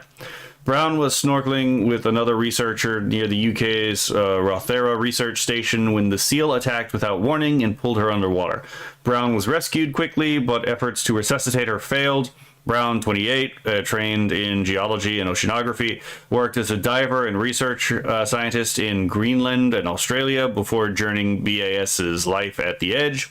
Stresses the thresholds or latest research program last summer. Her project was aimed at investigating the effects of iceberg disturbances on plant and animal communities inhabiting the nearshore Antarctic seabed. She nearly completed the first phase, which involved layering out 500 concrete and plastine markers to monitor iceberg gouging on the seabed. BAS ecophysiologist Lloyd Peck, head of the latest program, describes Brown as full of energy and enthusiasm, a good scientist who worked with very hard and could do boring, mundane aspects of work with a smile on her face. He says he wished all scientists were like Christie and is determined to keep her project going. Okay. Well, there's the news report. Kirsty Brown would be pronounced dead right. I think the flippers made the seal think they were huge penguins. I don't necessarily think that that might be the case because, again, only one person has died. And, like, again, anyone who did this also had huge flippers, right? And also, really, the huge flippers aren't really a thing that penguins are, like, visually spotted for, to be perfectly honest. Like, the first thing you spot on a penguin isn't really the flippers. It's like like the foot, the flippers on the feet, right? It's the wing flippers that are the things that catch your eye, as well as like the shape of the animal, none of which seems to correspond here. These animals seem to have really good eyesight underwater, so I highly doubt it was one of those cases of mistaken identity. It could have just been an animal being territorial and aggressive, to be perfectly honest. That is a thing that happens sometimes. Robert Kinley says 2003, same year as U.S. invasion of Iraq. It's gotcha. fair enough. Kionala says, not to mention the diving suit looks like a penguin's body too. I don't know that that's necessarily true, right? Because animals aren't necessarily as like dumb as people think they are, right? Most animals can tell the difference between, like a human being in a wetsuit, even if they don't know it's a human being in a penguin. So, and these seem to be abnormally smart, even for pinnipeds. So, I don't think it may have been a case of mistaken identity. I think it very well could just be this thing didn't like these people in its territory and it decided to lash out. There. Kirsty's body was recovered with over 40 bite wounds, and her dive computer revealed something arguably worse. During the 10 minutes of hell, the leopard seal had dragged Kirsty to a maximum depth of 70 meters. That's 230 feet. But personally, the most disturbing part was Kirsty was already an exceptionally small human at 5'1", 120 pounds, and eyewitnesses said this was an exceptionally massive seal. This is a weird way to say it, right? She was already an exceptionally small, like a small human. It's like that just seems like a very unnatural articulation of that sentence. Maybe I'm being a little bit nitpicky, right? Breeding season? I don't know. Maybe that might have been part of it, but I'm not entirely sure. So just aggression. Sometimes animals do just get. Sometimes animals are just ornery. And then, like, they take out their aggression on something that they can actually do damage to. It's a thing that happens, right? I mean, it happens with herbivores more often than it does with predators, because predators have to consider the issue of, like, if I get hurt, then I can't hunt, and therefore I starve to death, right? Whereas, like, prey animals have the exact opposite incentive of, if I don't risk it, then I might become the biscuit, right? Well, why just her? I don't know. Sometimes things just happen, to be perfectly honest. Estimated to have been 4.5 meters, that's nearly 15 feet long. That's fucking huge, by the way. And well over 1,300 pounds, which I genuinely don't want to believe, even if it was based off the seal's size relative to the boat. Because not only would that mean a 5-foot woman was mauled by one of the largest leopard seals ever seen, but this is what that size disparity would have looked like. There's no fucking way!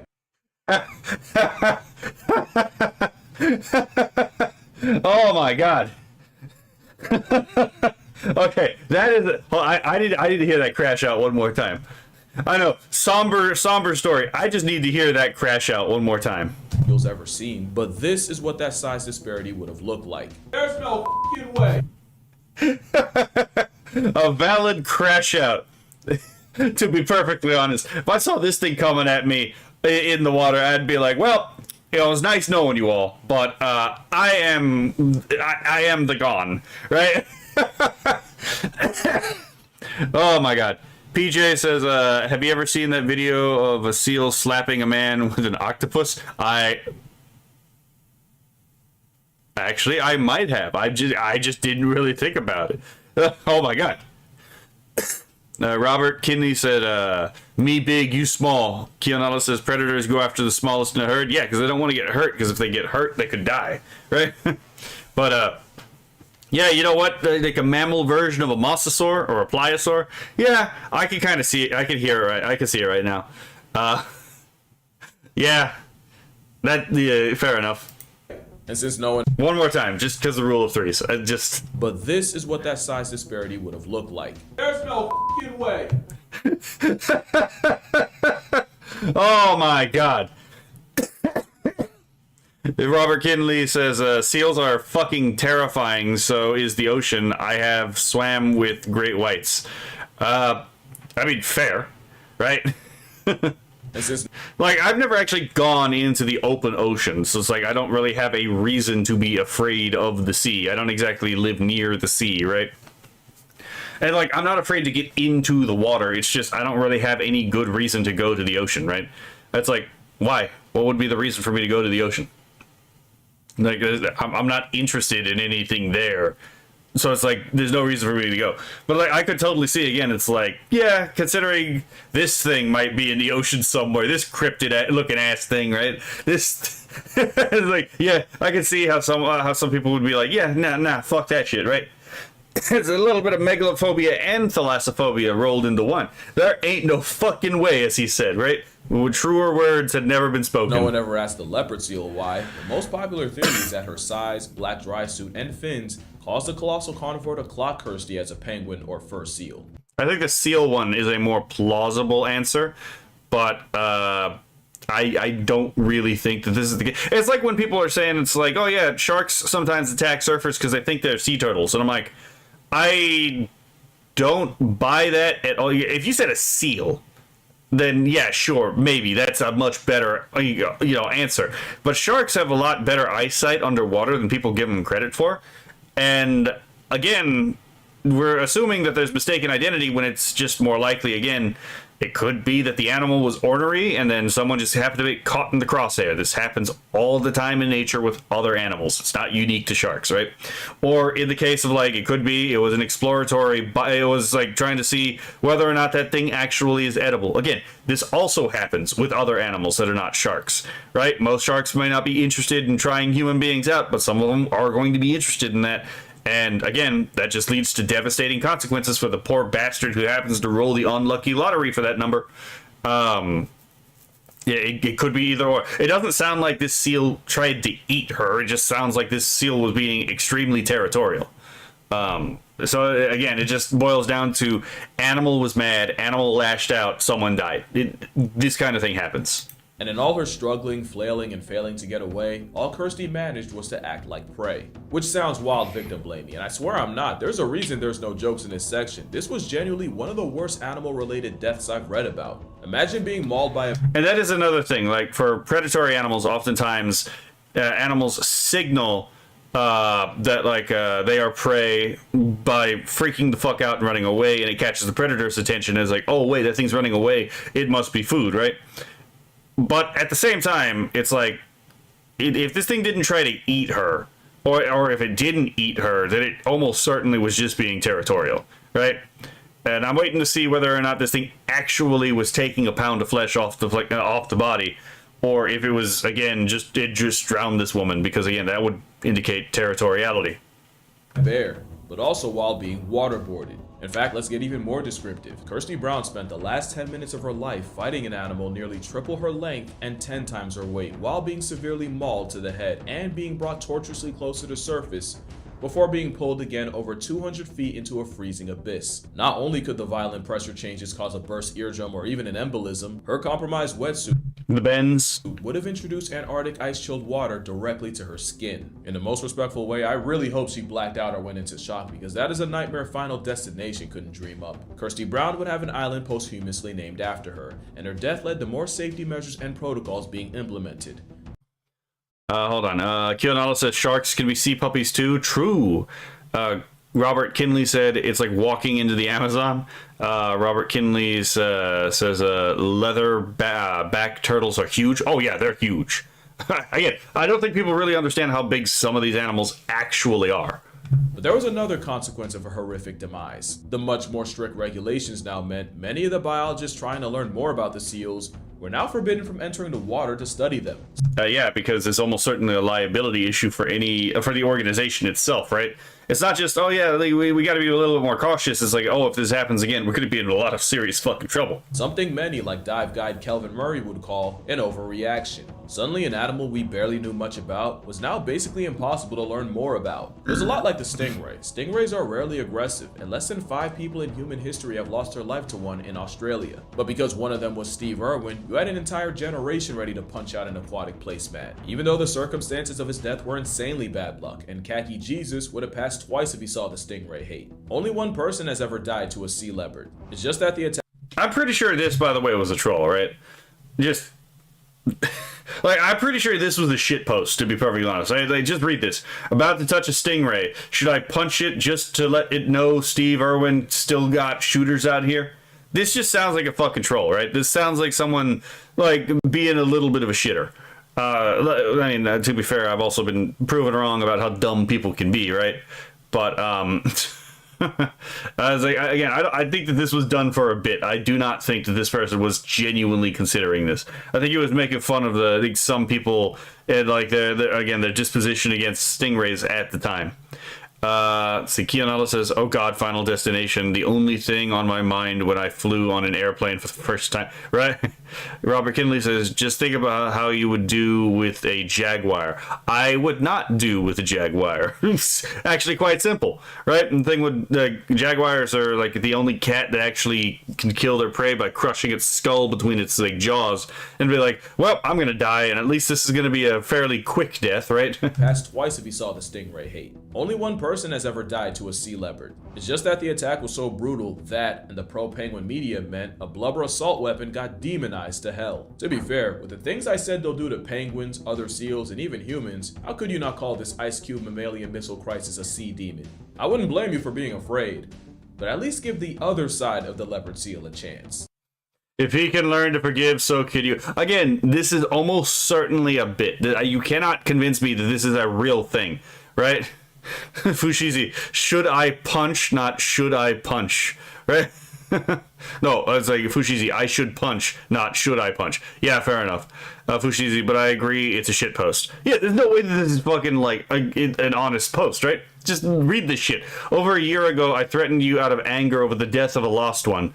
A death that you were not responsible for. Today, I've returned to make things right. To end the cycle of violence. It's what Steve would have wanted. And I'm sorry, and I love you, Water Pancake.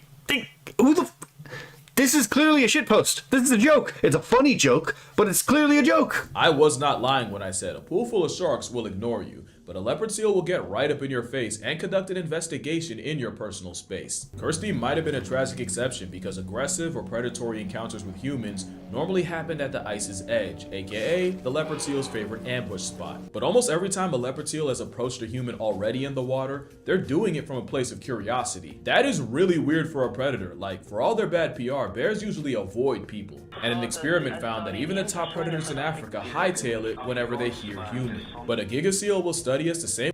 I mean, to be fair, a lot of these animals have like direct they actually have evolutionary and like experiential pressures to avoid human beings, right?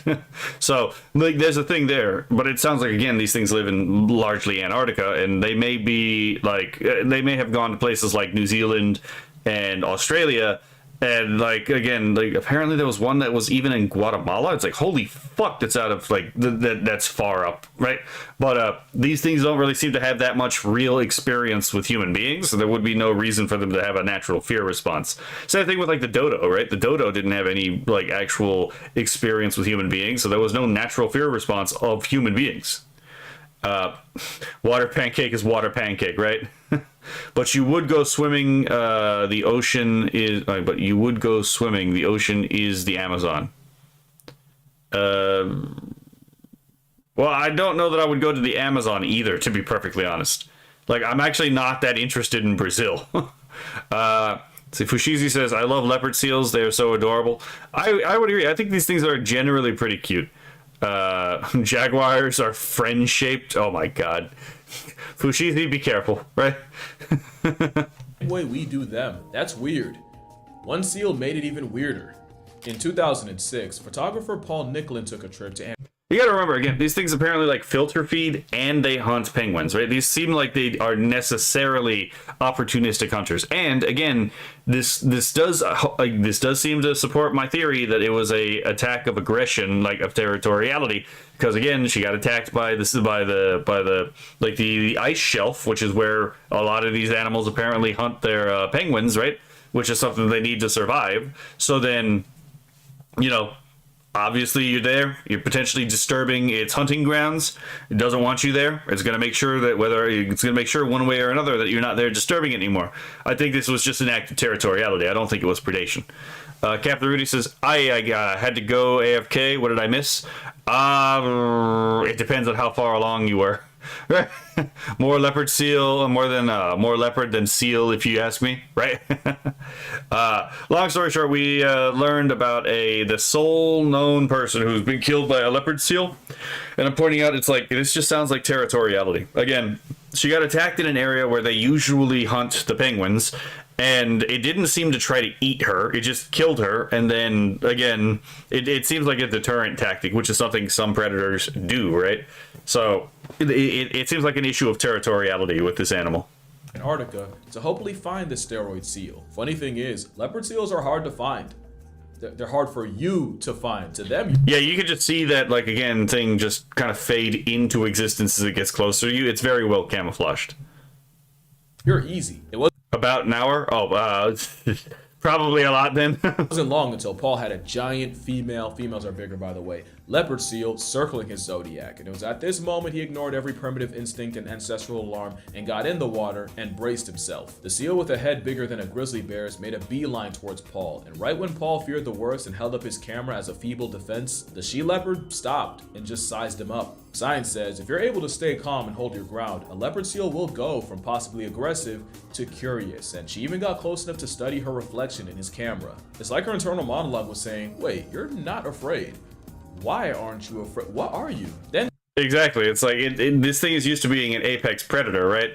So it's like, if you're not afraid of it, then you're not prey. But if you're not prey, then you're not a predator, like an orca, which, to be fair, they already covered that orcas don't really hunt these things. Then it's like, what in God's name are you, right? So it's like, that actually might genuinely be a good, like, analog to what's going on in their head. She got bored and swam away. It's a little humanized, but like, it's probably as close as human beings can get to understanding it. But then came back with a live penguin, which she released in front of Paul. Obviously, Paul didn't take the offer, so the predator got another penguin, and then another one. And for the next 4 days, the same species that had mauled a woman to death would now be waiting to greet Paul whenever he entered the water in an attempt to feed him. Could you fucking imagine the amount of fear that's going through that fucking penguin, right? Just look at that shit. I'm gonna just rewind that for a bit. Mauled a woman to that thing is like, it's literally in the jaws of its predator, right? Being held underwater. Death would now be waiting to. Now it gets the chance to take a breath, which, by the way, these things apparently like to drown their food, but greet Paul whenever he entered the. It's be very careful not to kill this thing. That thing has to be in, like, absolute terror. Water in an attempt to feed him. I want y'all to really understand what was happening here. This she leopard. You are small, but I am not, right?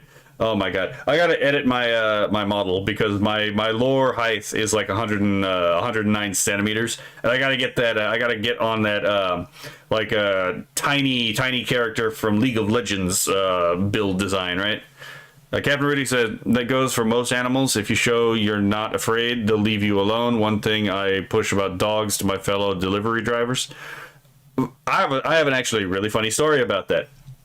So, I used to do door-to-door sales, which was a terrible fucking job.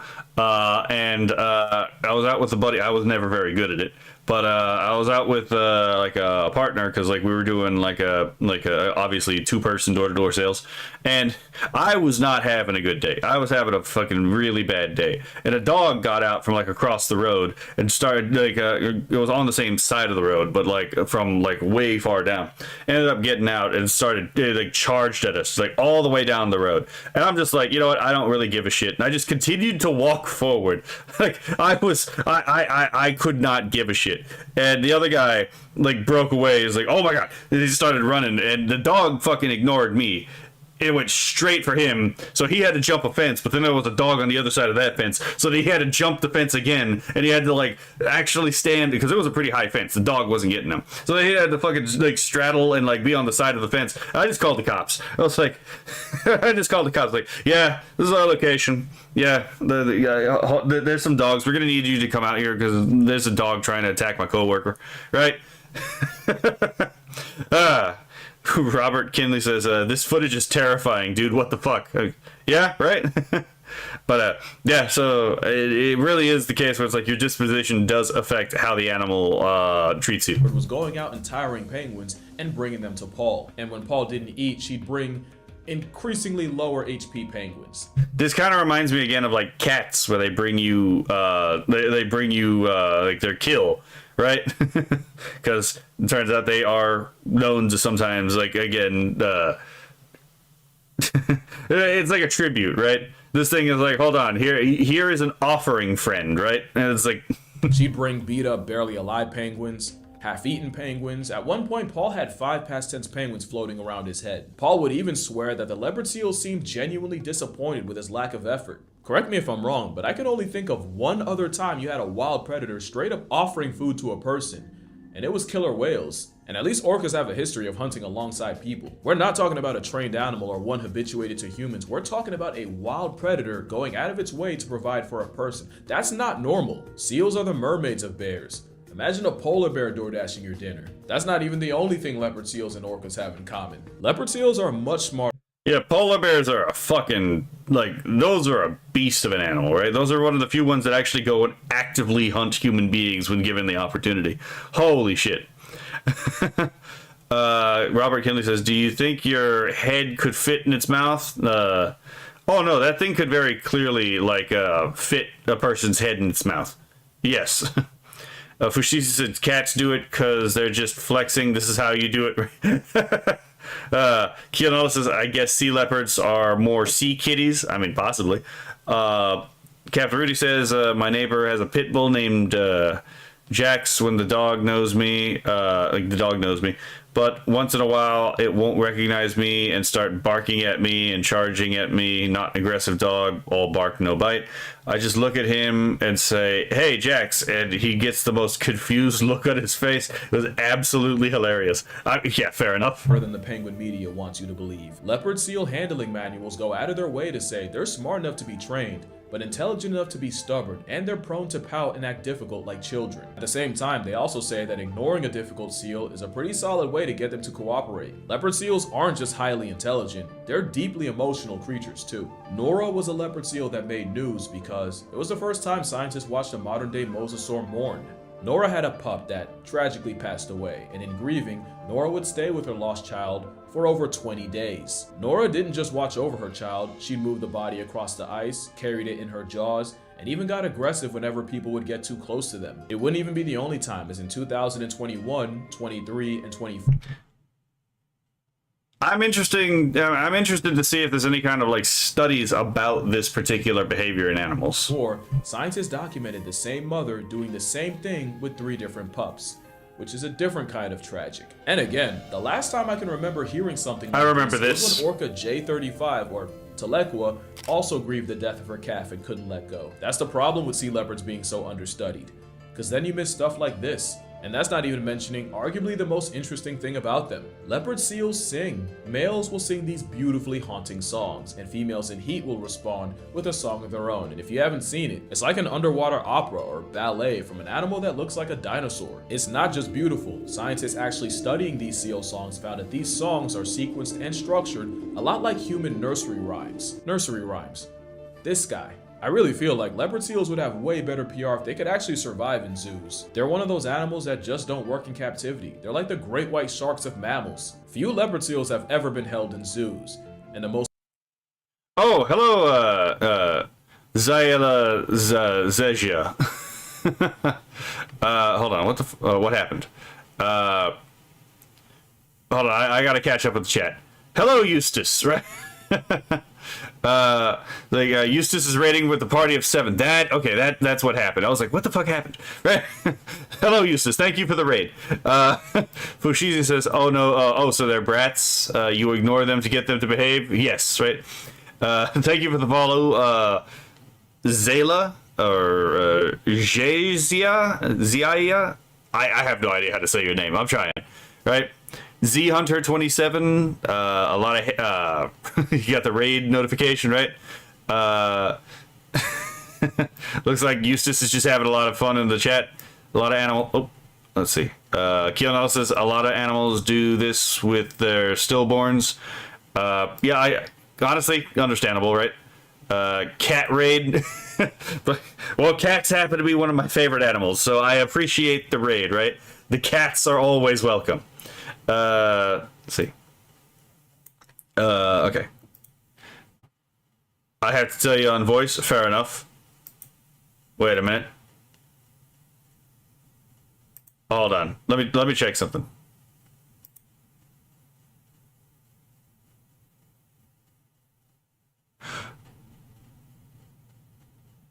Okay, I might have been mispronouncing your name the entire time. Hold on. Oh no, Keck, Ned to talk on Discord, Mauer. Right. I need to talk on Discord, Mauer. Yes. most famous case was in Sydney's Taronga. You know what I think about at night sometimes? Sometimes I think about Casey. We're in the middle of our first reaction to Casual Geographic.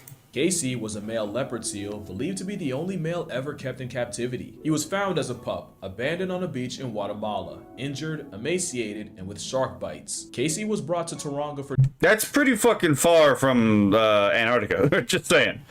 Cats are your favorite animal, but you hardly ever watch Ember Paradox. I mean, yes, we are full of contradictions here, right? You got the first name right? Oh, fair enough. The second one is a mouthful. So if I was going to try the second name, I would guess Zezaya. Zezaya? No, that would be my best guess. treatment in 2007, where he joined female Brooke, who was rescued in 1999, and another female, Sabine, who got there a month before Casey. Now, I can already read the anti-zoo comments, so it's important to say that these seals could never be released back into the wild out of fear that if any of them were harboring any possible diseases, it'd wreck the already fragile wild population. So Taronga kept them to look after, and even possibly use as ambassadors. Because again, leopard seals can always use the PR. And as Casey matured, there was a hope that he could help breed the first ever leopard seal in captivity. But since Brooke died of an illness not long after Casey showed up, it'd have to be him and Sabine. There was just one big problem. Oh, the H is silent. So it's not like okay, so it's a Z sound, so it's a Zezia, Zeziah. I'm gonna guess it would be Zeziah. Male leopard seals sing for females, and as a seal found as a pup, Casey never learned his song. Taronga staff would play the recordings of adult leopard seal songs in hopes that Casey would find his. They even played saxophone for him. I'm not exactly sure why, but Casey wasn't above it. He genuinely seemed interested, so if he likes it, I love it. Tragically, Sabine would also be lost to an illness before Casey had the chance to court her. And as Casey finally did learn his song, he also died in 2014 after struggling with a prolonged sickness and mercifully being euthanized. That's how Casey's story ended. The last captive leopard seal ever. So at this point, yeah, it seems like these animals are kind of like moose. Like if you ever go to a zoo, you'll notice you're never going to see a great white shark or a moose in like an aquarium or a zoo. And the reason why is because we just can't keep those fuckers alive. Like moose just do not survive in zoos. No matter how much you try to keep them alive, they just die. And it's the same thing with like great white sharks. It's like, but great white sharks die for a different reason. I think you can see that.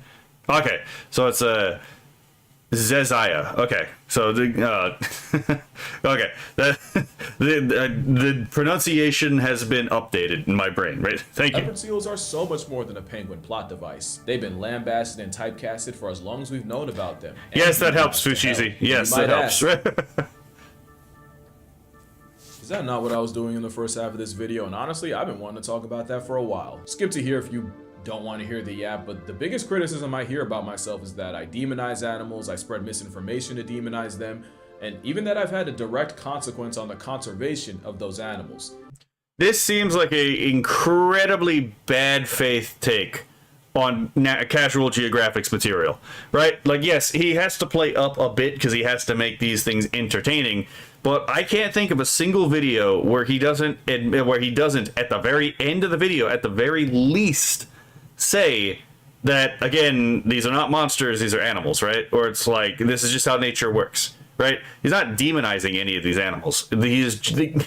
Like, this is an incredibly bad faith criticism if anyone is making this criticism of Casual Geographic. I think anyone can go and, like, look up, again, the elephant video he's made, or any of the other videos that he's made about any of these other things, about sharks, about crocodiles, about all this other stuff.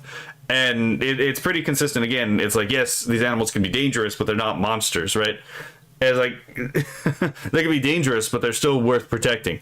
And it's like, yeah, this is an incredibly bad faith criticism from people who honestly almost certainly don't watch his content, and as a result are almost certainly not like trying to make his content better, but are trying to coerce him into a particular position.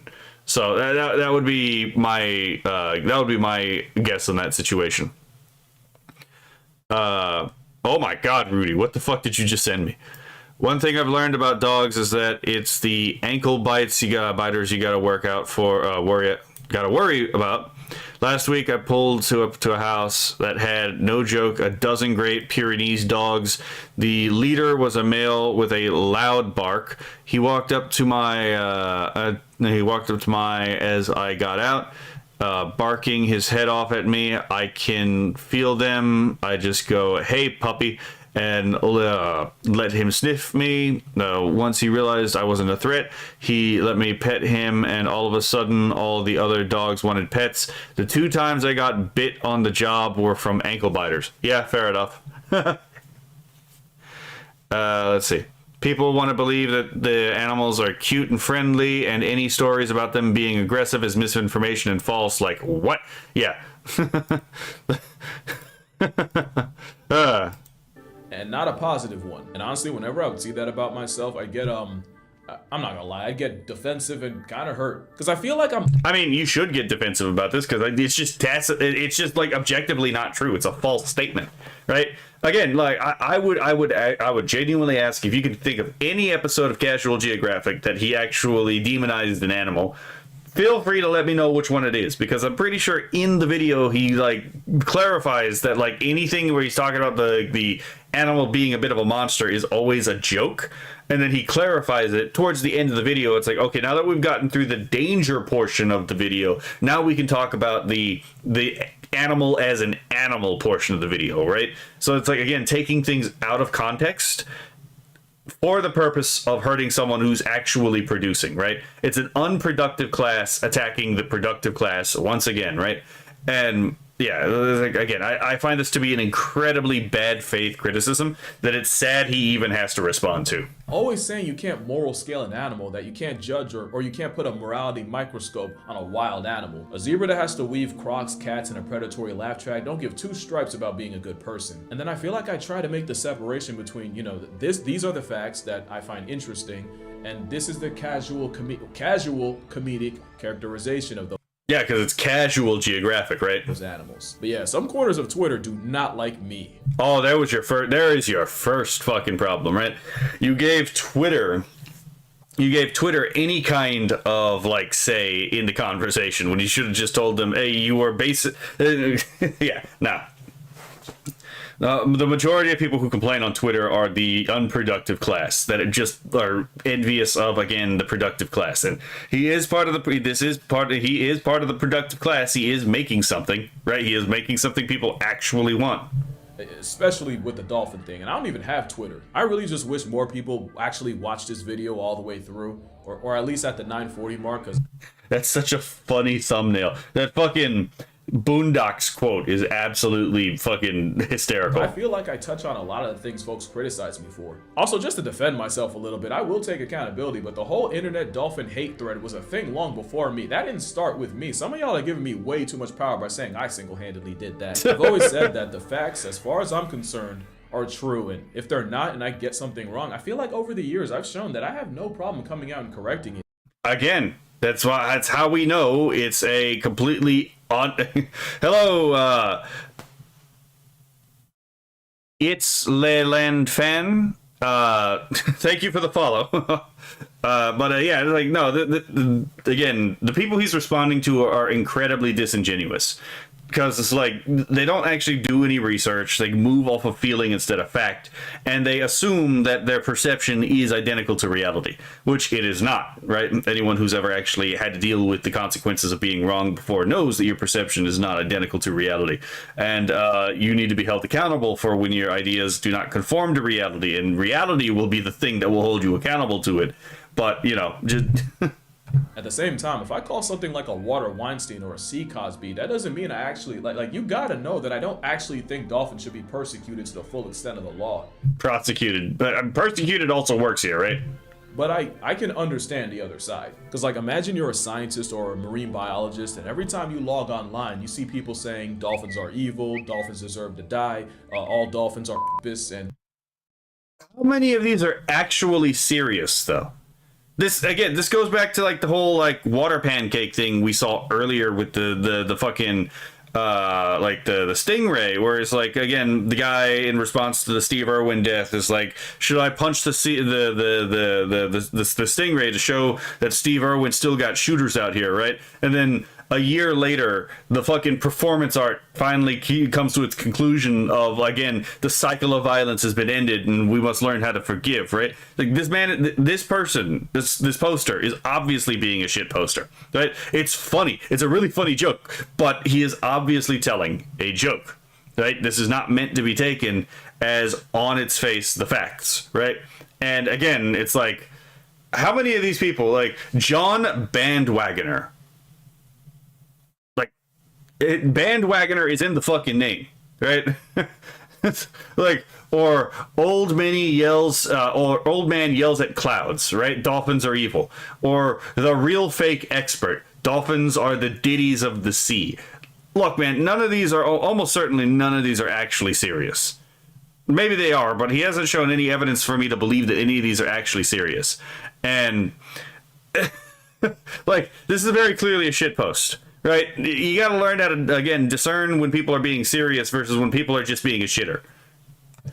For every, like, 10 people that say that, maybe 3 or 4 link one of my videos. Replay that interaction enough times, and of course, eventually you would just think, oh yeah, this guy doesn't know what he's talking about, fear-mongering mother. So that's why the last couple of years, I don't know if yeah, but that's a skill issue, right? It's like, oh wait, but I don't have time to watch this. Then, bitch, why are you commenting on it?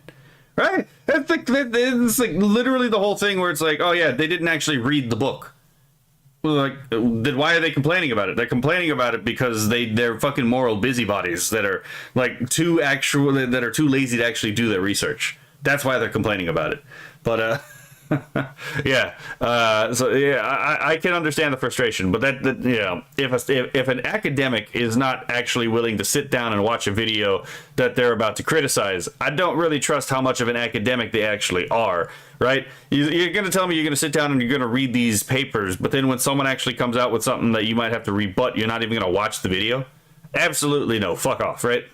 Y'all have noticed, but I've tried to be more careful with the way I frame these videos. I'm still gonna get my jokes off, that's just how I talk. I'm pretty sure I call this an Ice Cube missile crisis, but that's why I've been wanting to say this, specifically in this video. I've always been fascinated by leopard seals, especially the aspects that make them dangerous. In fact, whenever I'm emphasizing how dangerous an animal is, it's coming from a place of admiration. At the same time, they already get demonized crazy, so you do have to be careful with how you walk that line. Ultimately, I think there's a middle ground where you can be entertaining enough to be an entry point for people to be interested in zoology, while also being fair to the animal. And I think it's also fair to ask for a little bit of grace whenever I'm calling something like a threat to humanity, but y'all say it again.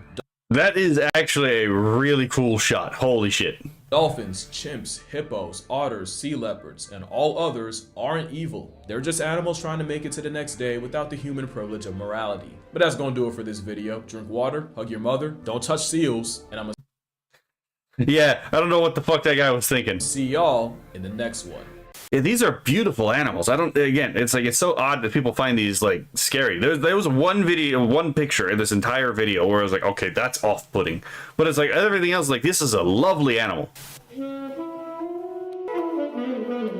All right, so now that we're at the very end, I need to catch up with chat. Let's see where we were.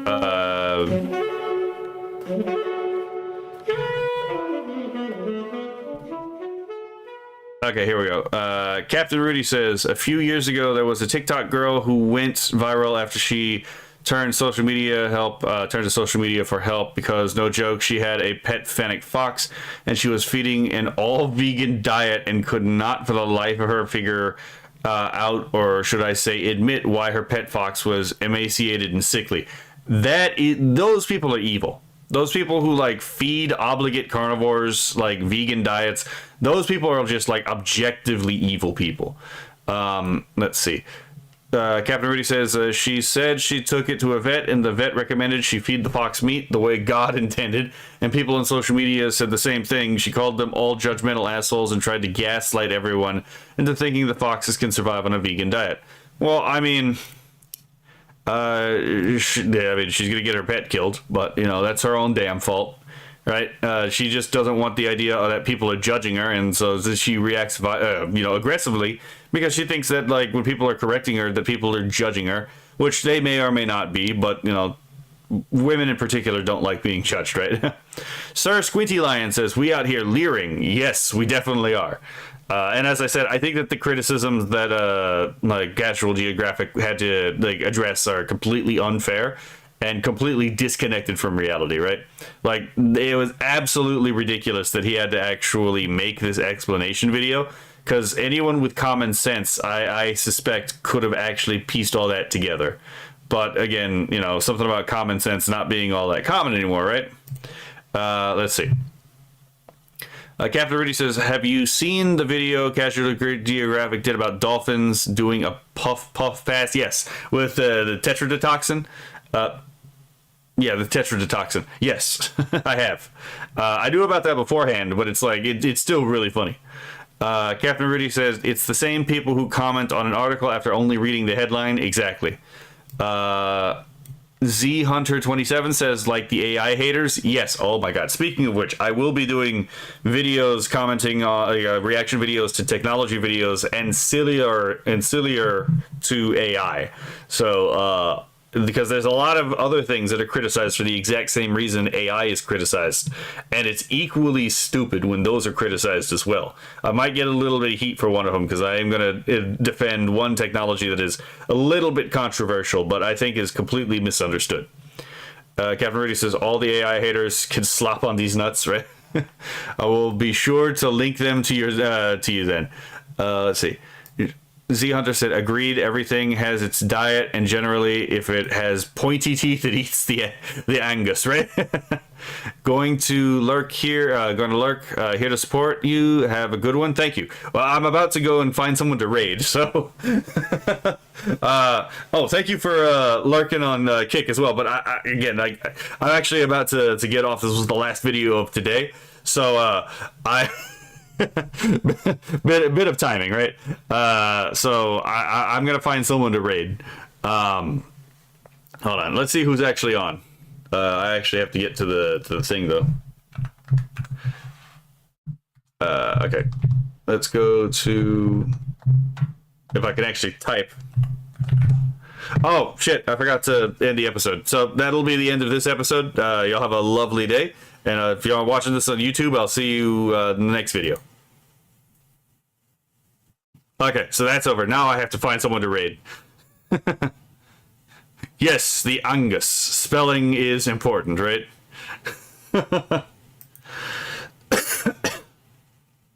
Okay, let's see who there's on to raid then.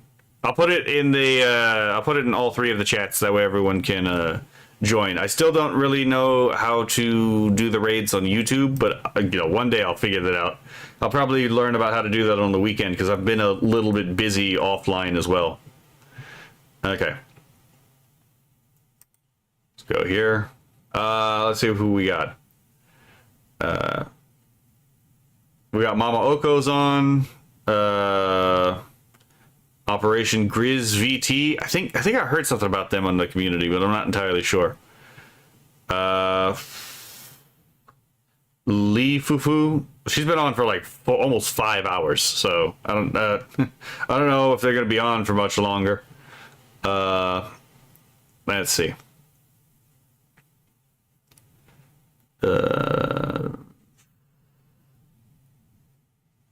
Okay, my computer froze for just a moment. Let's see. That was for 3 hours and 44 minutes of streaming.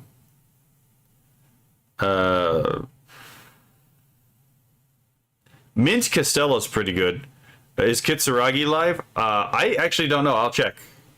I did follow them, so presumably if they are live, he should show up in this listing, though, because I'm looking at people that I am subscribed to as well.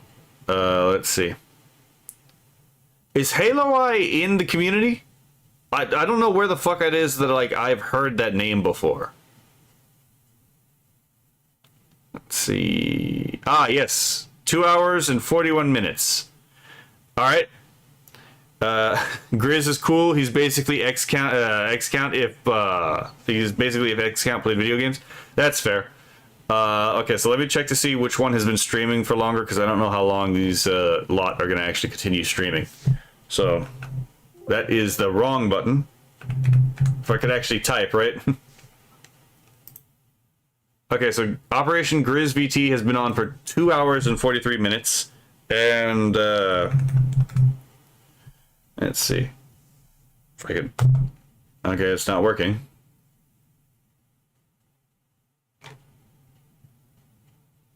Okay, that is definitely a thumbnail. That is definitely a thumbnail. Okay. I didn't need to see that. Let's see. Where the fuck? Okay, where did he go? He okay. So he's down here.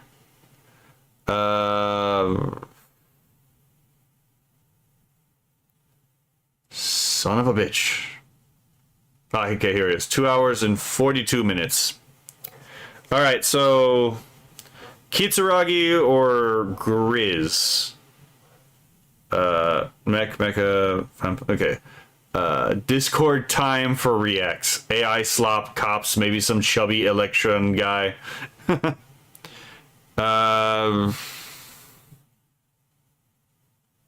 He does an awesome Hank Hill impression. Yeah. So Grizz is apparently another chud tuber. What are they doing? Claw and Order Protector. So they're playing a game. It looks like they're playing an RTS of some kind. And Kitsuragi looks like he's doing AI React stuff.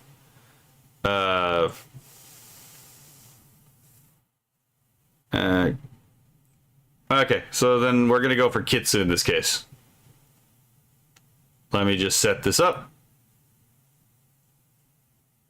All right, start the raid, and let me send the link through chat. That way, everyone on the on YouTube and Kick can get it as well.